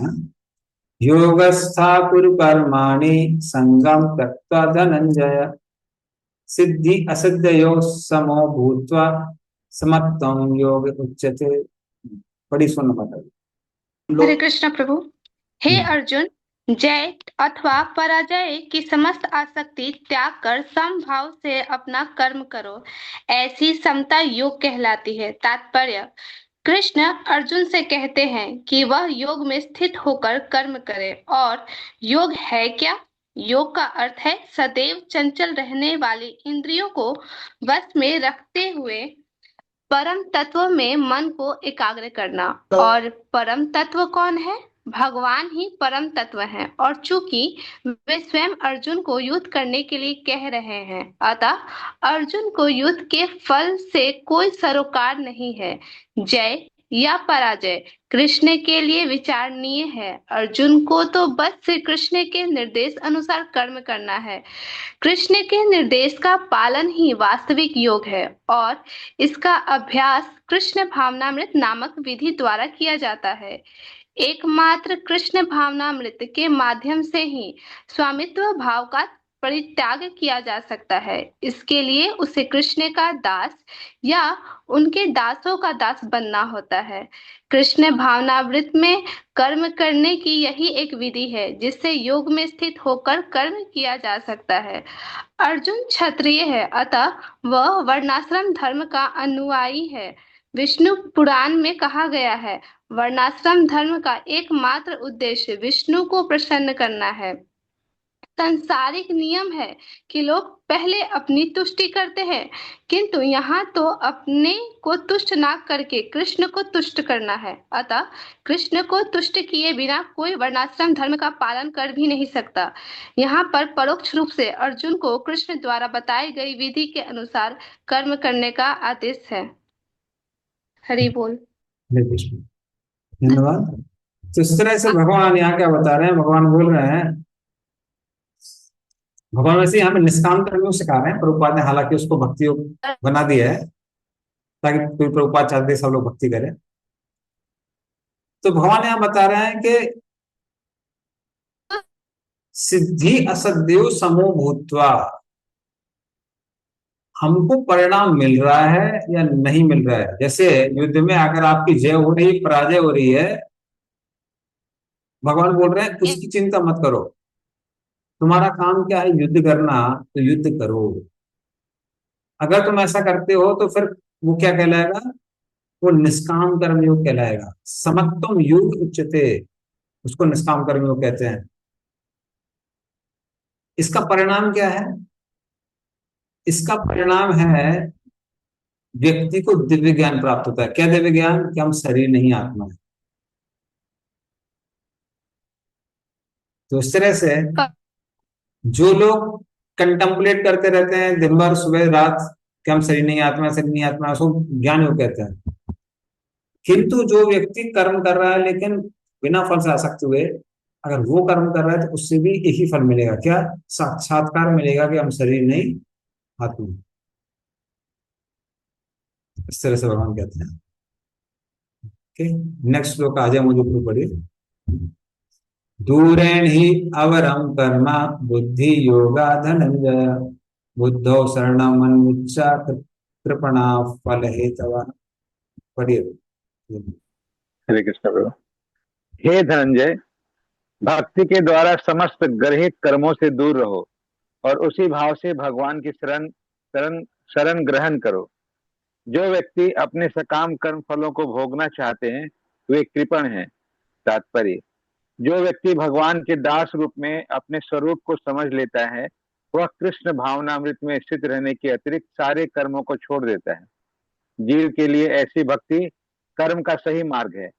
केवल कृपण ही अपने सकाम कर्मों का फल भोगना चाहते हैं, किंतु इससे वे भाव बंधन में और अधिक फंसते जाते हैं। कृष्ण भावनामृत के अतिरिक्त जितने भी कर्म संपन्न किए जाते हैं वे गर्हित हैं, क्योंकि इससे कर्ता जन्म मृत्यु के चक्र में लगातार फंसा रहता है। अतः कभी इसकी आकांक्षा नहीं करनी चाहिए कि मैं कर्म का कारण बनूं। कृष्ण भावनामृत में हर कार्य कृष्ण की तुष्टि के लिए किया जाना चाहिए। कृपणों को यह ज्ञात नहीं है कि दैववश या कठोर श्रम से अर्जित संपत्ति का किस तरह सदुपयोग करें। मनुष्य को अपनी सारी शक्ति कृष्ण भावनामृत अर्जित करने में लगानी चाहिए, इससे उसका जीवन सफल हो सकेगा। कृपणों की भांति अभागे व्यक्ति अपनी मानवीय शक्ति को भगवान की सेवा में नहीं लगाते। हरे कृष्ण। तो दूरेण ही अवरम कर्मा बुद्धि योगा धनंजया। तो जो कर्म किसके लिए किए जाते हैं, भौतिक आकांक्षाओं को पूरा करने के लिए किए जाते हैं, तो भगवान बोलते हैं उनसे दूर रहो, उनसे दूर रहो। तो उनको भगवान बोलते हैं अवरम कर्मा, क्योंकि वो कैसे हैं, वो निष्काम कर्म योग से नीचे है। इसलिए भगवान क्या बोलते हैं बुद्धि योग धनंजय। तुम क्या करो, बुद्धि योग, बुद्धि को यहाँ पे निष्काम कर्मयोग को बोला गया है, तो इसलिए तुम निष्काम कर्मयोग करो, लेकिन इच्छाओं की पूर्ति के लिए कर्म मत करो। कि इच्छाओं की पूर्ति के लिए जब कर्म करता है कोई व्यक्ति, तो ना ही भगवान प्रसन्न होते हैं, ना ही वो व्यक्ति प्रसन्न होता है। जैसे साधारणता में हम लोगों ने देखा है, कोई व्यक्ति हमारे पास में आता है कुछ मांगने के लिए या किसी कार्य के लिए, लेकिन अगर उसके अंदर हमको दिखाई पड़ता है कि इसके अंदर कोई लालच का भाव है, स्वार्थ है, तो ऐसी सेवा हमको पसंद नहीं आती है। हाँ, जैसे मान लीजिए आप किसी होटल में जाते हैं और कोई वेटर बड़े अच्छे से बात कर रहा है, आपने एक टॉवल मांगी, वो 2 टॉवल दे देता है, एक बॉटल पानी मांगा 2 बॉटल पानी दे देता है, तो अगर कोई बढ़िया होगा थोड़ा डर जाएगा, बोले इतनी सेवा कर रहा है पक्का एंड में टिप मांगेगा, और एक बोतल या 2 बोतल का पानी तो उसको प्राइस पे करना पड़ेगा। तो उसको मालूम कि वो आदमी क्यों कर रहा है, वो आदमी स्वार्थ की वजह से मेरे पास आ रहा है, कोई निस्वार्थ भाव से नहीं आ रहा है। तो उसी तरह से भगवान भी व्यक्ति हैं, वो जब देखते हैं कोई भी व्यक्ति वेदों का पालन कर रहा है, किसके लिए कर रहा है, स्वार्थ के लिए कर रहा है, भगवान बोलते हैं वो बड़ा अच्छा नहीं है, आवरण कर दे। इसलिए भगवान बोलते हैं निष्काम कर्म जो करो, बट सकाम कर्म जो करो। तो देखिए सेम भगवत गीता में पहले भगवान ने क्या बोला था, तुम युद्ध करोगे, युद्ध करने से तुमको या तो स्वर्ग प्राप्त होगा या संसार में यश प्राप्त होगा। आपको सिर्फ यही श्लोक ले लेगा, बोले यही सब कुछ है, इसी के लिए डेडिकेट कर देते हैं, तो फिर उसको हाईएस्ट चीज नहीं मिलेगी। इसलिए जब भी हम ज्ञान लेते हैं, ज्ञान कैसे लेना चाहिए, होलसम पूरा लेना चाहिए। तो धीमे धीमे धीमे करके देखना आप कृष्ण अर्जुन को भक्ति की ओर लेके जाएंगे। और यहाँ भगवान बोल रहे हैं कि निष्काम कर्म योग, सॉरी सकाम कर्म योग मत करो। बुद्धि युक्तो जहातीह उभे सुकृत दुष्कृते तस्माद् योगाय युज्यस्य योग कर्मसु कौशलम। हाँ बोले ना मत। हरे कृष्ण प्रभु। A man engaged in devotional service rids himself of both good and bad reaction even in this life. Therefore, strive for yoga, which is the art of all work. Purpose. Since time immemorial, each living entity has accumulated the various reaction of his good and bad work. As such, he is continuously ignorant of his real constitutional position. Once ignorance can be removed by the instruction of the Bhagavad Gita, which teaches one to surrender unto Lord Sri Krishna in all respects and become liberated from the chain victimization of action and reaction birth after birth. Arjun is therefore advised to act in Krishna consciousness, the purifying process of resultant action. Hare Krishna. Thank you.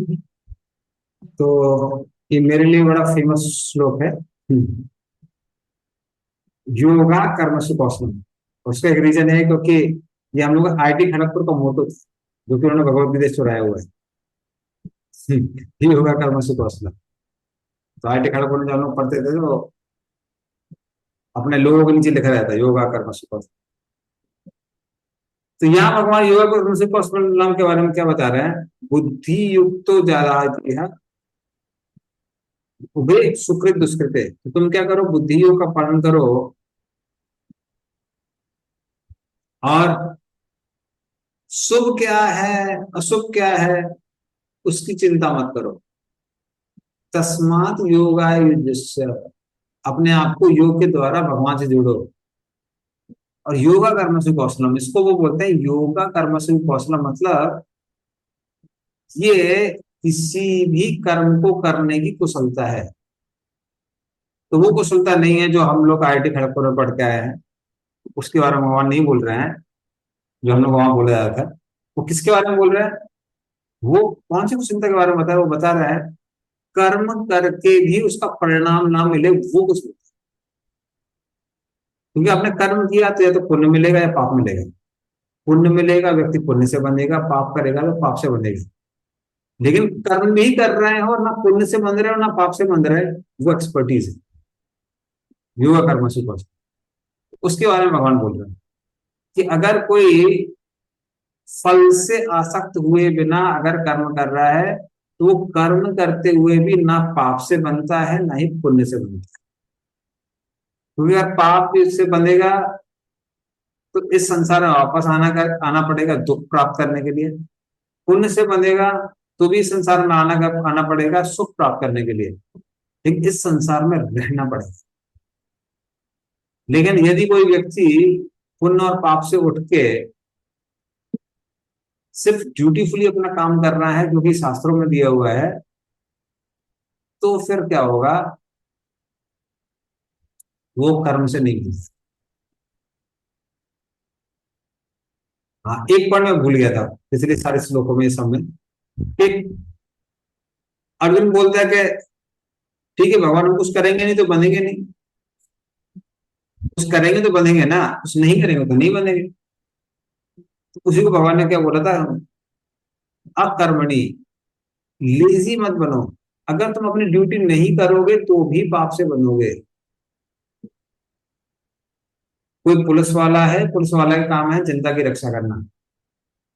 दुष्ट लोग आके जनता को लूट रहे हैं और police वाला खड़ा हुआ है कुछ नहीं कर रहा है, तो भी वो पाप से बंधेगा। तो non performance of duty is the cause of boundation in this world. अगर वो ये अपनी ड्यूटी नहीं कर रहा है तो भी संसार में बनता है। तो आलस दिखा के कुछ ना करना या अपनी जिम्मेदारी में जो भाग जाना व्यक्ति को संसार में मुक्त नहीं करता है, संसार में बांधता है। इसलिए संसार में कोई भी व्यक्ति बिना ड्यूटी किए नहीं रह सकता है। जैसे जो लोग ब्रह्मचारी बनते, कई बार लोग बोलते हैं अरे ये तो संसार छोड़ के इस संसार की जिम्मेदारी से भाग रहा है। वो भाग नहीं रहा है, वो गुरु की सेवा के लिए अपनी जिम्मेदारी ले रहा है। वो जिम्मेदारी को चेंज कर। तो कोई भी व्यक्ति किसी भी वर्ण में हो, किसी भी आश्रम में हो, कोई भी अपनी जिम्मेदारी से अपने आप को मुक्त नहीं कर सकता है। वो सिर्फ क्या करता है? जिम्मेदारियों को, नई जिम्मेदारियों को ग्रहण करता है। हर व्यक्ति किसी ना किसी जिम्मेदारी के लिए बना हुआ है। हर किसी को ना कोई ड्यूटी है। कर्मजं बुद्धि युक्ता ही फलम त्यक्ता मनीषिणः जन्म बंध विनिर्मुक्ता पदम गच्छत्यनामयम्।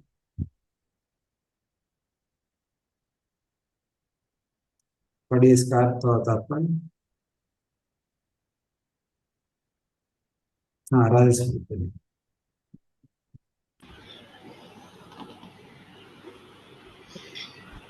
इस तरह भगवत भक्ति में लगे रहकर बड़े बड़े ऋषि मुनि अथवा भक्तगण अपने आप को इस भौतिक संसार में कर्म के फलों से मुक्त कर लेते हैं।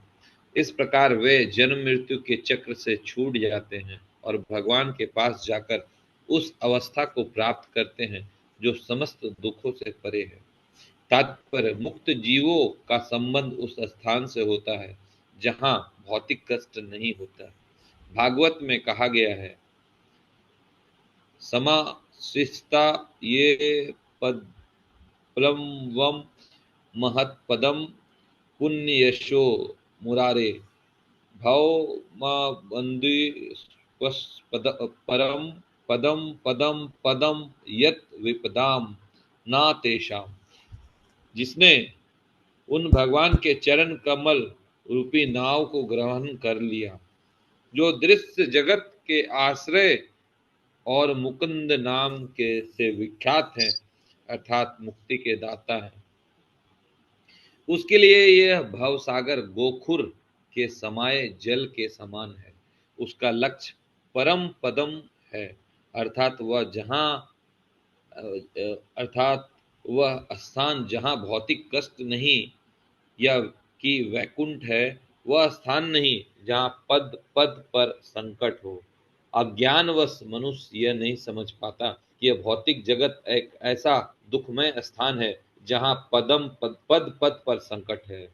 केवल अज्ञानवश अल्पज्ञानी पुरुष यह सोचकर कि कर्मों से वे सुखी रह सकेगा, सकाम कर्म करते हुए स्थिति को सहन करते हैं।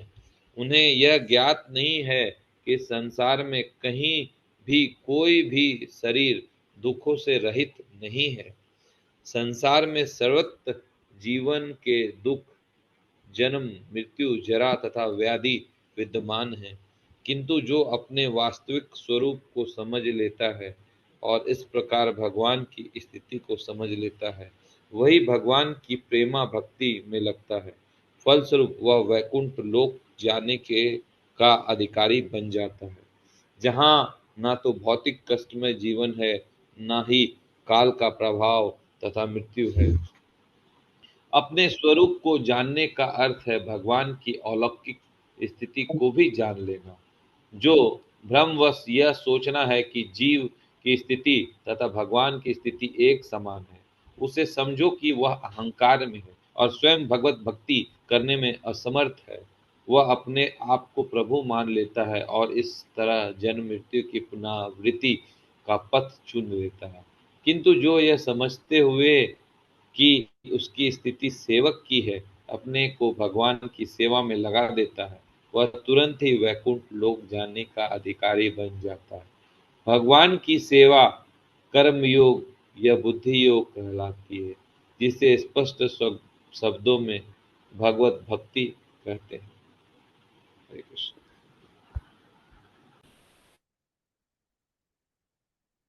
तो इस तरह से भगवान कहते हैं कि जो व्यक्ति निष्काम कर्म योग में लगा हुआ है और कर्म फल की इच्छा नहीं करता है,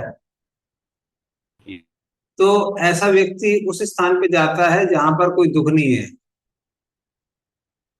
तो हालांकि यहाँ पे प्रभुपाद ने उसको भक्ति के दृष्टिकोण से बताया है, किंतु लिटरली उसको ब्रह्म कहते हैं उस स्थान में। जो लोग निष्काम कर्म योगी होते हैं, सकाम कर्म योगी हो या फिर अष्टांग योगी हो, ज्ञान योगी हो, उन सबका एक ही लक्ष्य होता है, वो है ब्रह्म की प्राप्ति। तो वो ब्रह्म की प्राप्ति चाहते हैं, इसलिए वो ब्रह्म को प्राप्त करते हैं जहां पर कोई भौतिक कष्ट नहीं है। बाकी जो भक्त होते हैं वो वैकुंठ या फिर गोलोक जाना चाहते हैं, तो उनको फिर वो स्थान प्राप्त होता है।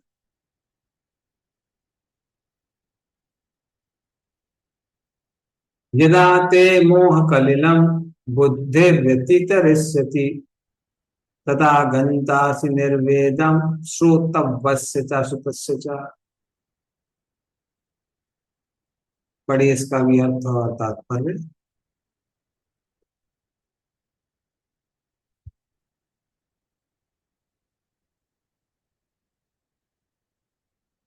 रानीमती पढ़िए। जी पढ़े। जब तुम्हारी विद्युत मोह रूपी संघन वन को पार कर जाएगी तो तुम सुने हुए तथा सुनने योग सबके प्रति अन्य मनसक हो जाओगे। तात्पर्य, भगवत भक्तों के जीवन में ऐसे अनेक उदाहरण प्राप्त हैं जिन्हें भगवत भक्ति के कारण वैदिक कर्म कांड से विरक्ति हो गई।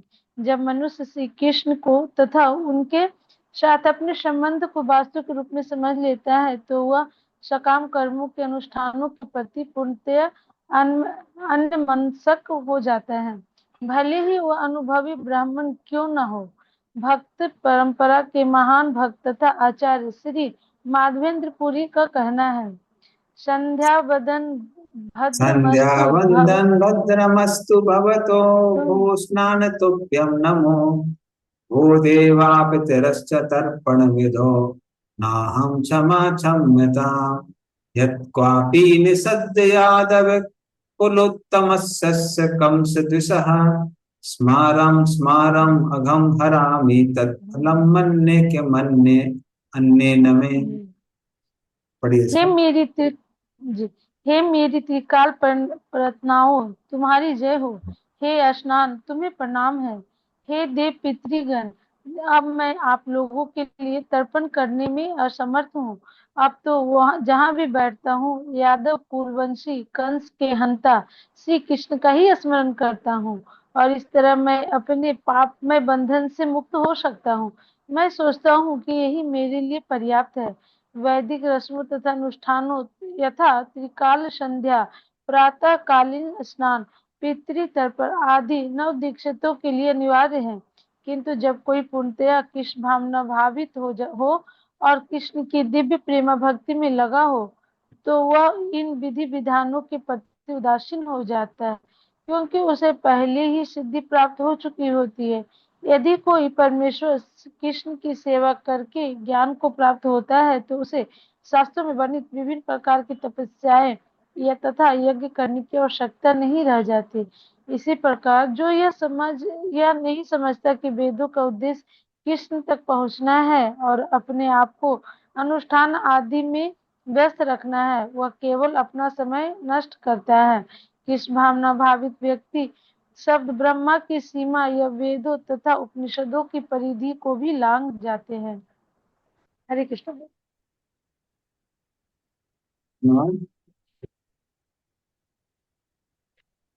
तो भगवान यहाँ क्या बोल रहे हैं, अर्जुन को कह रहे हैं कि जब तुम निष्काम कर्म योग के द्वारा अपने कर्मों को भगवान को अर्पित करोगे तो क्या होगा, जो भी शास्त्रों में अलग अलग कर्म कांड के सेक्शंस दिए हुए हैं उन सबको तुम आराम से पार कर जाओगे। तो कहीं कहीं लिखा है कि ये करने से ये मिलेगा, वो करने से वो मिलेगा, यहाँ जाने से वो मिलेगा, वहां जाने से वो मिलेगा। तो फिर तुम सोचोगे क्या, जब हमको पता चल गया कि हम शरीर नहीं आत्मा है तो ये सब शरीर के लिए इतना मेहनत करने का क्या लाभ।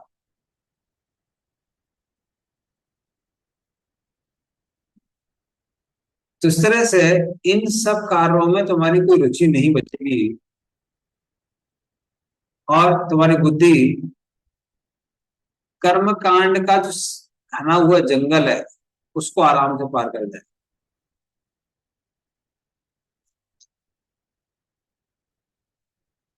तो इस तरह से भगवान अर्जुन को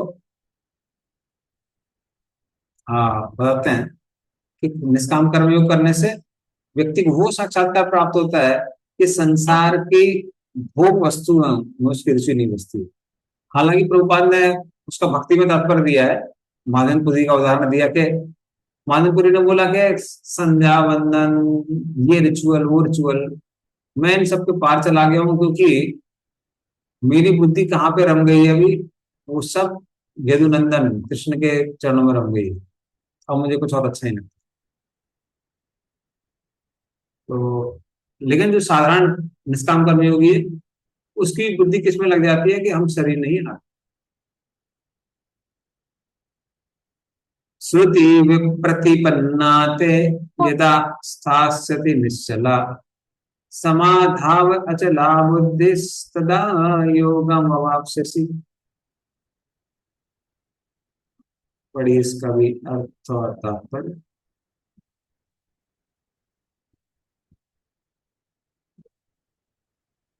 राधे राधे।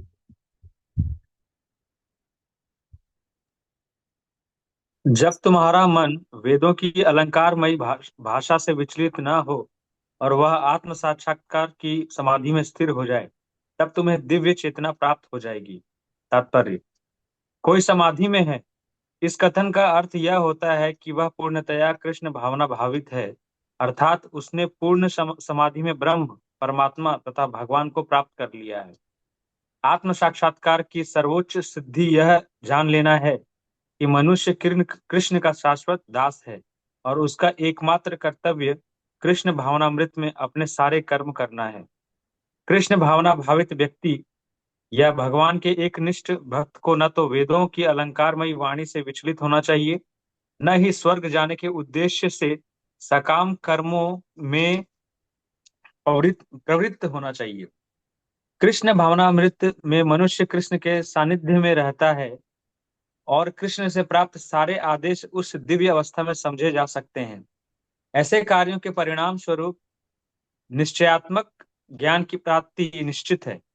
उसे कृष्ण या उनके प्रतिनिधि गुरु की आज्ञाओं का पालन मात्र करना होगा। हरे कृष्ण। तो फिर भगवान बोलते हैं कि अगर तुम ऐसा करते रहोगे तो क्या हो जाओगे, तुम जीवन मुक्त हो जाओगे। हाँ। तो इस तरह से तुम्हारी क्या हो जाएगी, बुद्धि यथा स्थास्य से निश्चला। बुद्धि जब निश्चल हो जाएगी, एकदम फिक्स हो जाएगी, किस पर? समाधि पर। समाधि किस चीज की समाधि? कि हम शरीर नहीं आत्मा है, इसका तुमको साक्षात्कार हो जाएगा। तो इस तरह से जब तुमको साक्षात्कार हो जाएगा तो शरीर से संबंधित चीजें हैं उनसे तुम भ्रमित नहीं होगे, कोई फर्क नहीं पड़ेगा।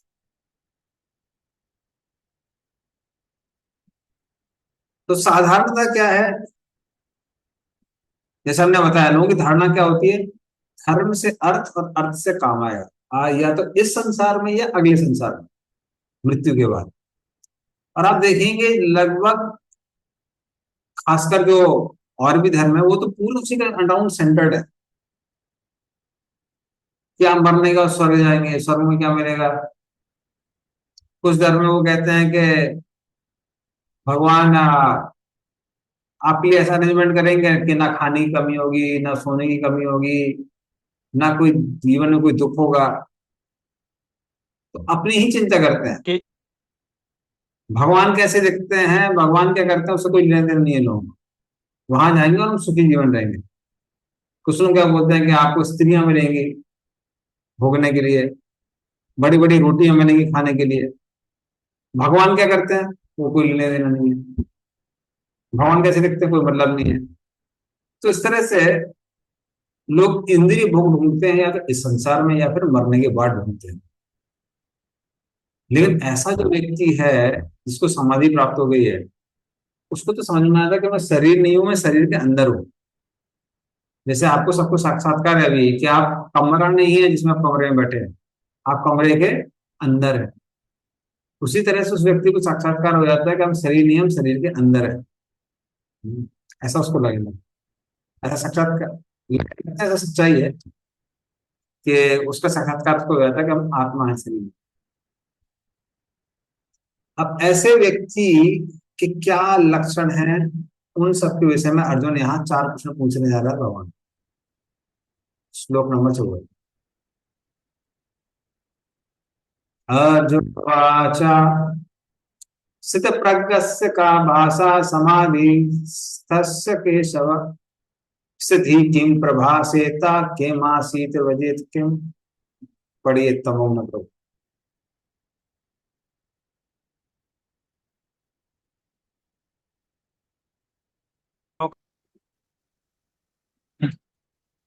हरे कृष्ण प्रभु। अर्जुन ने कहा, हे कृष्ण, आध्यात्म में लीन चेतना वाले व्यक्ति स्थित प्रज्ञ के क्या लक्षण है? वो ऐसे बोलते हैं तथा उसके भाव क्या है? वो किस तरह बैठता और चलता है? तात्पर्य, जिस प्रकार प्रत्येक व्यक्ति के उनकी विशिष्ट स्थिति के अनुसार कुछ लक्षण होते हैं, उसी प्रकार कृष्ण भवना भावित पुरुष का भी विशिष्ट स्वभाव होते हैं, यथा उसकी बोलना, चलना, सोचना आदि। जिस प्रकार धनी पुरुष के कुछ लक्षण होते हैं जिनसे वो धनवान जाना जाता है, जिस तरह रोगी अपने रोग के लक्षण के से रुग्ण जाना जाते हैं, या कि विद्वान अपने गुणों से विद्वान जाना जाते हैं, उसी तरह कृष्ण की दिव्य चेतना से युक्त व्यक्ति अपने विशिष्ट लक्षण से जाना जाते हैं। इन लक्षणों को भगवत गीता से ही जाना जा सकता है, किंतु सबसे महत्वपूर्ण बात यह है कि कृष्ण भवना भावित व्यक्ति किस तरह बोलता है, क्योंकि वाणी ही किसी मनुष्य का सबसे महत्वपूर्ण गुण होता है। कहा जाता है कि मूर्ख का पता तभी चलता है, मूर्ख का पता तब तक नहीं लगता जब तक वो बोलता नहीं। एक बने ठने मूर्ख को तब तक नहीं पहचाना जा सकता जब तक वो बोले नहीं, किंतु बोलते ही उसका यथार्थ रूप प्रकट हो जाता है। कृष्ण भवना भावित व्यक्ति का सर्व प्रमुख लक्षण यही है कि वो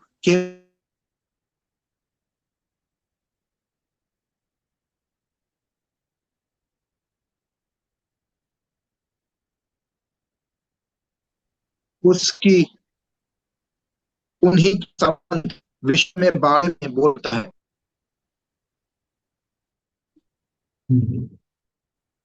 धन्यवाद। तो इस तरह से अर्जुन जब सुनता है, पिछले श्लोक में भगवान बोलते समाधान अचला बुद्धि, वो जो व्यक्ति समाधि में है उसकी बुद्धि एकदम अचल है, क्योंकि वो इस चीज में फिक्स्ड है कि हम शरीर आत्मा है। ऐसा नहीं कल कभी याद आता कि हम शरीर आत्मा, हमेशा याद आता है। तो फिर भगवान अर्जुन के मन में आता है कि ठीक है, तो ये स्थित प्रज्ञ है कौन जिसकी बुद्धि कैसी है? अचला बुद्धि है, फिक्स्ड इंटेलिजेंस है। तो उसके विषय में अर्जुन प्रश्न पूछने लगता है।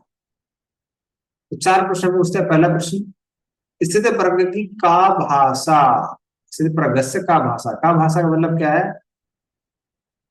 किन गुणों के द्वारा हम उसके बारे में समझा सकते हैं? अरे ये दिखाई दे तो ये क्या है? स्थित प्रज्ञ है। तो कैसे आप उसको डिस्क्राइब कर सकते हैं? What qualities can describe the स्थित प्रज्ञ? किन गुणों के द्वारा हम स्थित प्रज्ञ के बारे में बता सकते हैं? पहला प्रश्न। दूसरा प्रश्न क्या है? समाधि स्थस्य केशवा, किन गुणों के कारण वो जो स्थित प्रज्ञ है वो समाधि में स्थित है? कुछ तो गुण उसके अंदर अलग होंगे तभी तो स्थित है, वरना हम भी स्थित हो जाते हैं। हम क्यों नहीं है, वो क्यों स्थित है? कुछ तो उसके अंदर गुण है। ये दूसरा प्रश्न। What is qualities of the person situated in समाधि, क्या गुण है उसके? और फिर वो क्या बोलते हैं? स्थिति किम प्रभासेता, किम प्रभासेता, अर्थात अब इसका मतलब ये नहीं कि लिटरली वो कैसे बैठा हुआ है। कब बैठा हुआ है? जब उसको कभी सुख मिलता है कभी दुख मिलता है, फिर भी वो अपनी स्थिति में कैसे स्थित रहता है?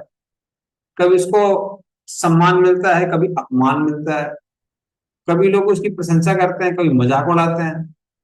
उन सब द्वंद्वों के बीच में वो कैसे स्थित रहता है, कैसे रिएक्ट करता है?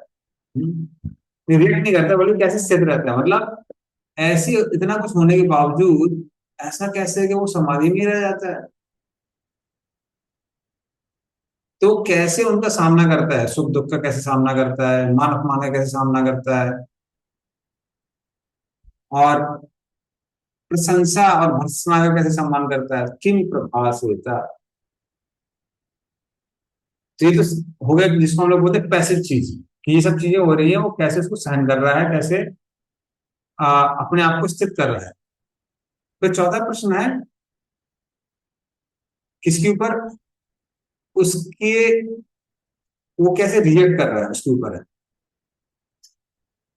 व्रजेत किम, अर्थात जब सुख दुख आता है वो बाहर से क्या बोलता है और अंदर से क्या बोलता है। बाहर से अंदर से मतलब क्या है, जैसे इंद्र तृप्ति के साधन आ गए, तो बाहर से कई बार लोग दिखा सकते हैं नहीं हम तो विरक्त हैं, गुलाब जामुन है हम तो विरक्त हैं, अंदर ही अंदर पता लगे जीभ में लाट पक रही है, या फिर मन में कर रहा है कि क्या यार खाने खा ले तो अच्छा रहता। या फिर सामने सामने गुलाब जामुन मना कर देते हैं नहीं चाहिए, अंदर से बाद में लगता है क्यों मना कर दिया, मौके पे चौका मार दे तो अच्छा रहता है। तो अंदर से वो क्या बोल रहा है और बाहर से क्या बोल रहा है। तो व्रजेत किम, तो ये चार प्रश्न पूछो। कौन से चार प्रश्न। पहला, का भाषा, किस तरह से आप उसको डिस्क्राइब कर सकते हैं। दूसरा, समाधि से केशवा, कैसे वो समाधि में स्थित रहता है, किन गुणों के कारण समाधि में स्थित रहता है। तीसरा, किम प्रभासेता, जब सुख दुख मान अपमान इत्यादि आ रहा है तो वो अपने आप को कैसे समाधि में स्थित करता है, कैसे उन सब चीजों का सामना करता है। और चौथा है, ये सुख दुख इत्यादि आता है, मान अपमान आता है, तो वो अंदर से क्या बोल रहा है और बाहर से क्या बोलता है। हाउ डज ही रिएक्ट, उसका रिएक्शन क्या होता है, बाहर आंतरिक भी और बाहरी भी। तो इस तरह से ये चार प्रश्न अर्जुन पूछता है और भगवान एक एक करके उसका उत्तर देते हैं।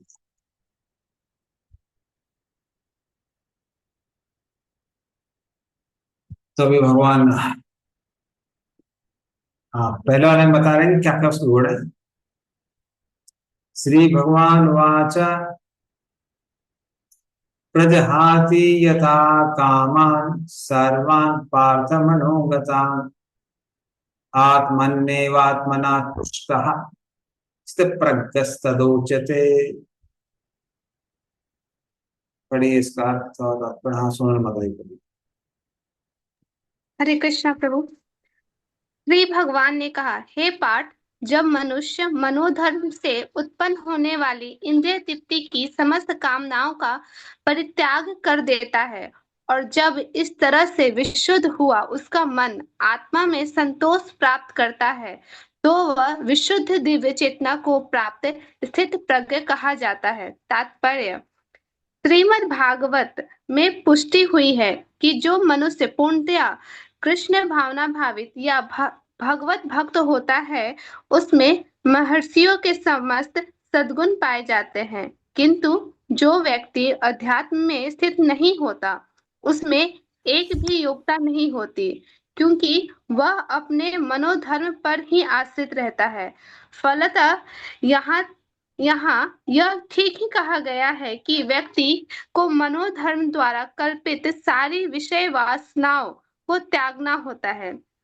कृत्रिम साधन से इनको रोक पाना संभव नहीं, किंतु यदि कोई कृष्ण भावनामृत में लगा हो तो सारी विषय वासनाएं स्वतः बिना किसी प्रयास के दब जाती है। अतः मनुष्य को बिना किसी झिझक के कृष्ण भावनामृत में लगना होगा, क्योंकि यह भक्ति उसे दिव्य चेतना प्राप्त करने में सहायक होगी। अत्यधिक उन्नत जीवात्मा महात्मा अपने आप को परमेश्वर का शाश्वत दास मानकर आत्मतुष्ट रहता है। ऐसे आध्यात्मिक पुरुष के पास भौतिकता से उत्पन्न एक भी विषय वासना भटक नहीं पाती। वह अपने को निरंतर भगवान का सेवक मानते हुए सहज रूप से सदैव प्रसन्न रहता है। हरि बोल। हरे कृष्ण। तो यहाँ पे भगवान ने पहले प्रश्न का उत्तर किया है कि जीवन मुक्त जो है व्यक्ति या स्थितप्रज्ञ है, उसका क्या नेचर है उसके बारे में भगवान ने बताया। तो भगवान क्या बताते हैं यहाँ पे, प्रजाहाति यदा कामान, तो उसके अंदर इंद्रिय भोग की थोड़ी भी इच्छा नहीं बचती है, सब खत्म। क्यों नहीं बचती? मनोगतान, उसको पता है कि ये सारी की सारी इच्छाएं कहाँ है, मन में है। तो मन ऐसी चीज है, आज कुछ और अच्छा लग रहा है, कल कुछ और लग के अच्छा लगेगा, परसों कुछ और अच्छा लगेगा। तो जो लोग मन के स्तर पे रहते हैं उनकी इच्छाएं परिवर्तित होती रहती है। कई बोलेंगे हमको मान लीजिए भिंडी बड़ी पसंद है, और 4 दिन भिंडी का खिला दिए, लोग बोलते हैं नहीं नहीं यार भिंडी नहीं पसंद है, भिंडी से घृणा हो जाती है। क्यों? मनोगतान, सब मन की बात है। तो मन में भी कुछ अच्छा लग रहा था, बाद में उसी चीज से नफरत होने लगती है। तो ये सब चीजें उसको, व्यक्ति को पता है कि ये जो इच्छाएं आ रही हैं ये आत्मा की इच्छा नहीं है।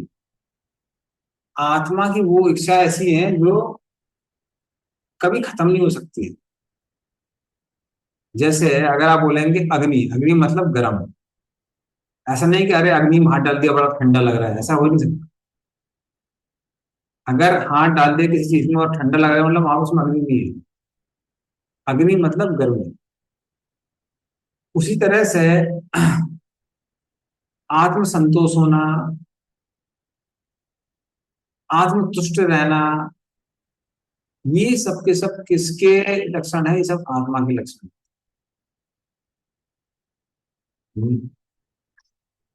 लेकिन बाकी ये अच्छा लग रहा है, वो खराब लग रहा है, आज ये अच्छा लगता है कल वो खराब लगता है, ये सब के सब इसके मन के हैं, मनोगत है। ये ज्ञान इस व्यक्ति को है, इसीलिए वो क्या करता है, अपने मन को इंद्रिय विषयों से अलग ले जाता है। इंद्रिय विषयों के प्रति उसकी इच्छा है ही नहीं, क्योंकि उसको क्लियरली पता है कि भौतिक इच्छाएं कभी समाप्त होती नहीं है, और इच्छाएं हमेशा बदलती रहती है, क्योंकि ये सब मन के अंदर है।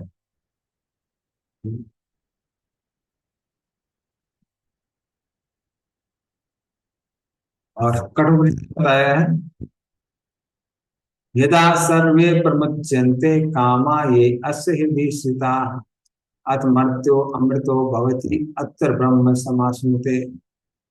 कि जब हृदय से सारी की सारी इच्छाएं समाप्त हो जाती हैं तो व्यक्ति ब्रह्म सम अश्नुते, उस ब्रह्म का आस्वादन करता है।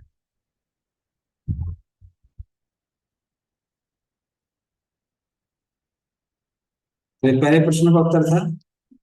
अब अगले ही श्लोक में अगले प्रश्न का उत्तर भी देते हैं। 26 नंबर श्लोक, 56 नंबर श्लोक। दुखेषु अनुमन्यना सुखेषु विगत स्पृहा वीतराग भय क्रोध सित धीर मनुच्यते। तो ठीक है, 3 श्लोक पहले, ये वाला श्लोक राजेश अग्रवाल को, नेक्स्ट वाला मौलिना माता जी, थर्ड वाला अजय को। ठीक, 56, 57, 58। हरे कृष्णा। जो त्रय तापों के होने पर भी मन में विचलित नहीं होता अथवा सुख में प्रसन्न नहीं होता, और जो आसक्ति, भय तथा क्रोध से मुक्त है, वह स्थिर मन वाला मुनि कहलाता है। तात्पर्य, मुनि शब्द का अर्थ है वह जो शुष्क चिंतन के लिए मन को अनेक प्रकार से उद्वेलित करे किंतु किसी तथ्य पर ना पहुंच सके। कहा जाता है कि प्रत्येक मुनि का अपना अपना दृष्टिकोण होता है, और जब तक एक मुनि अन्य मुनियों से भिन्न ना हो तब तक उसे वास्तविक मुनि नहीं कहा जा सकता। न चासा वृष्यश मतम न भिन्नम। महाभारत वन पर्व किंतु जिस स्थिति धी मुनि का भगवान ने यहाँ उल्लेख किया है वह सामान्य मुनि से भिन्न है।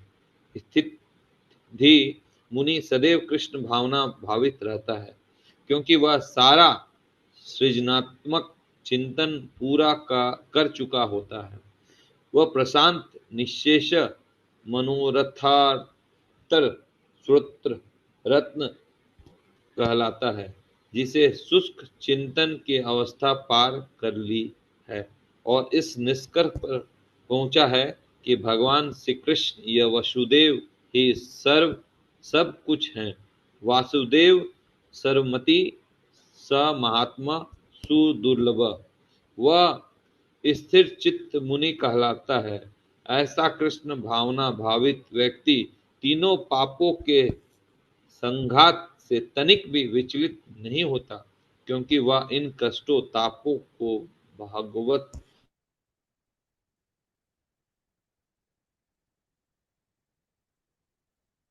की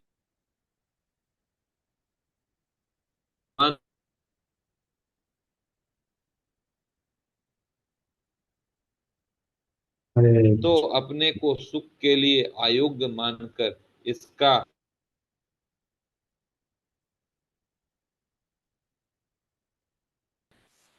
ऐसी सुखद स्थिति में है और भगवान की सेवा और अच्छी तरह से कर सकता है।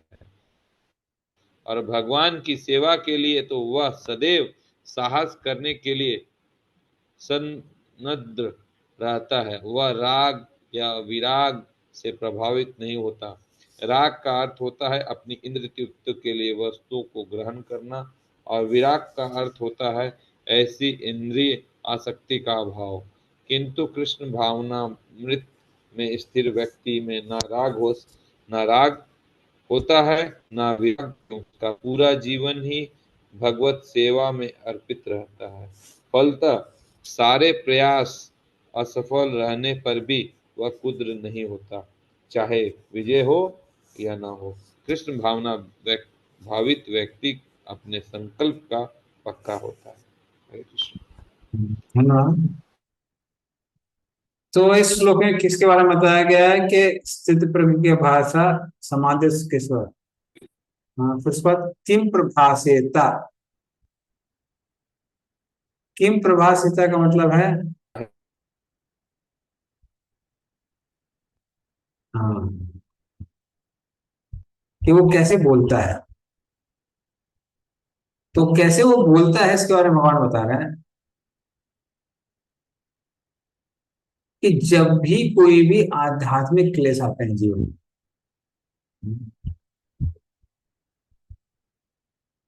आध्यात्मिक क्लेश मतलब जो हमारे शरीर से आ रहे हैं, मन से आ रहे हैं, भूख लग रही है, खाने को नहीं मिल रहा है, या प्यास लग रही है, खाने पीने को नहीं मिल रहा है, हेडेक है, तो उससे वो डिस्टर्ब नहीं होता। या फिर आदि भौतिक क्लेश जो कि शेर चीता, हाँ, या फिर जो भी हमारे सगे संबंधी हैं उनसे मिलता है, ये आदि भौतिक है। आदि दैविक क्लेश मतलब कोई बारिश हो रही है, कभी तूफान आ रहा है, ये सब आदि आदि दैविक क्लेश कहलाते हैं। इन सबसे वो डिस्टर्ब नहीं होता है। अगर कोई व्यक्ति उससे पूछता है कि ये दुख की वजह से तुम दुखी नहीं हो रहे हो, तो वो क्या बोलता है, नहीं नहीं भाई, हमारे प्रारब्ध कर्म है, प्रारब्ध कर्मों के कारण क्या करें, अभी दुख तो मिलेगा ही, अब क्या कर सकते हैं। तो दुखेशु अनुदिमग्ना, अगर कोई दुख आता है तो उसका मन विचलित नहीं होता है। हाँ, तो ना ही वो खुद दुखी होता है अपने आप में, और ना ही दूसरे को एडवर्टाइज करता है। कुछ लोग कहते हैं एडवर्टाइज करने की बात, मतलब दूसरे को अगर हमने सिद्ध कर दिया कि हम इस संसार के सबसे ज्यादा दुखी व्यक्ति हैं, तो लोगों को कई बार लगता है कि हम बहुत सफल हो गए। तो लोग बोलेंगे वाह कितना सहन किया था। हाँ किया है, थोड़ा बहुत तो सहन किया है। तो सुनने के लिए कई बार लोग बहुत आतुर होते हैं, कुछ लोग याद होते हैं। और ऐसे व्यक्ति अपने दुख के बारे में दूसरे से नहीं बोलता है। तो इस तरह से वो जो व्यक्ति है वो डिस्टर्ब नहीं होता है। तो तो वो उसको पता है कि अगर कोई भी दुख मिला है वो किस कारण मिला है, हमारे प्रारब्ध कर्मों के कारण मिला है, और मिला है तो वो सहन करना पड़ेगा। और अगर सुख आता है तो उसको पता है सुख लंबे समय तक रहने वाला नहीं है, इसलिए भी वो कैसा होता है, विचलित नहीं होता है। तो इसका एक साधारण बहुत फेमस उदाहरण है वो किसका, जड़ भरत। जड़ भरत को जब डाकू लोग मारने जा रहे थे काले के सामने, जड़ भरत को उन डाकुओं के प्रति कोई भी घृणा नहीं थी, कोई भी किसी भी तरह का रोष नहीं था। रोष मतलब गुस्सा नहीं थी। तो वो इसके एकदम परफेक्ट उदाहरण है। या सर्वत्र न भीस्नेहस तत्तत् प्राप्य शुभाशुभम नामी नंदन्ति ना द्वेष्टि तस्य प्रज्ञा प्रतिष्ठिता। बड़ी इसको बोलने मत पढ़ना। Krishna Prabhu, हाँ in material world, one who is affected by whatever good or evil he may obtain, neither praising it nor dispraising it. It is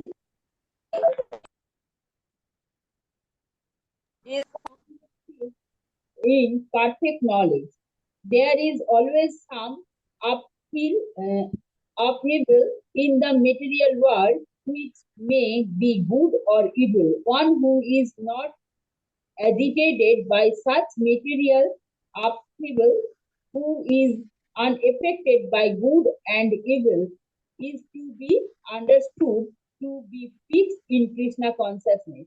As long as one is in the material world, there is always a possibility of good and evil, because this world is full of duality. But one who is fixed in Krishna consciousness is not affected by good and evil, because he is simply connected with Krishna, who is all good, absolute. Such consciousness is Krishna situates one in the perfect transcendental position called technically Samadhi. Hare Krishna. हरे कृष्ण। तो इस तरह से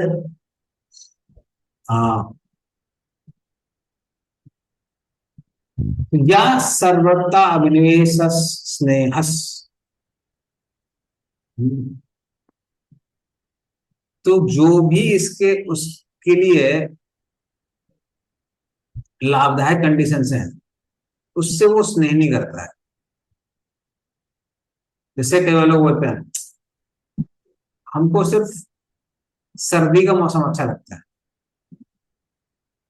तो ऐसा नहीं कि वो उसको स्नेह रहता है, अरे क्यों गर्मी आती, क्यों बरसात आती, मुझे सर्दी ही रहनी चाहिए। तो ऐसा नहीं, किसी कंडीशन से जिसमें वो निवृत्ति कर पाता है वो उसको उसके स्नेह। हालांकि उसके अंदर दया इत्यादि रहती है पर फेवरेटिज्म नहीं रहता उसके अंदर। और अशुभम, जैसे मान लीजिए कोई उसका तिरस्कार कर रहा है, उसे झगड़ा करता है, तो ये सोचता है कि क्या ये आदमी पीछे पड़ा हुआ, छोटे से भाग को से कोई लेना देना नहीं है। तो ऐसी सिचुएशन को उससे वो क्या नहीं करता है, घृणा नहीं करता।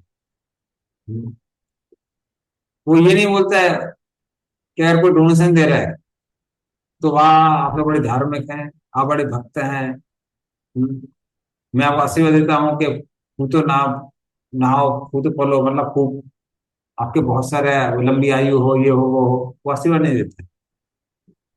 और कोई मान लीजिए उसका वो नहीं कर रहा है, तिरस्कार कर रहा है, अपमान कर रहा है, तो ये नहीं बोलता है तुम नरक जाओ, तुम्हारे कीड़े पड़े, ये है वो है, गल नहीं देते।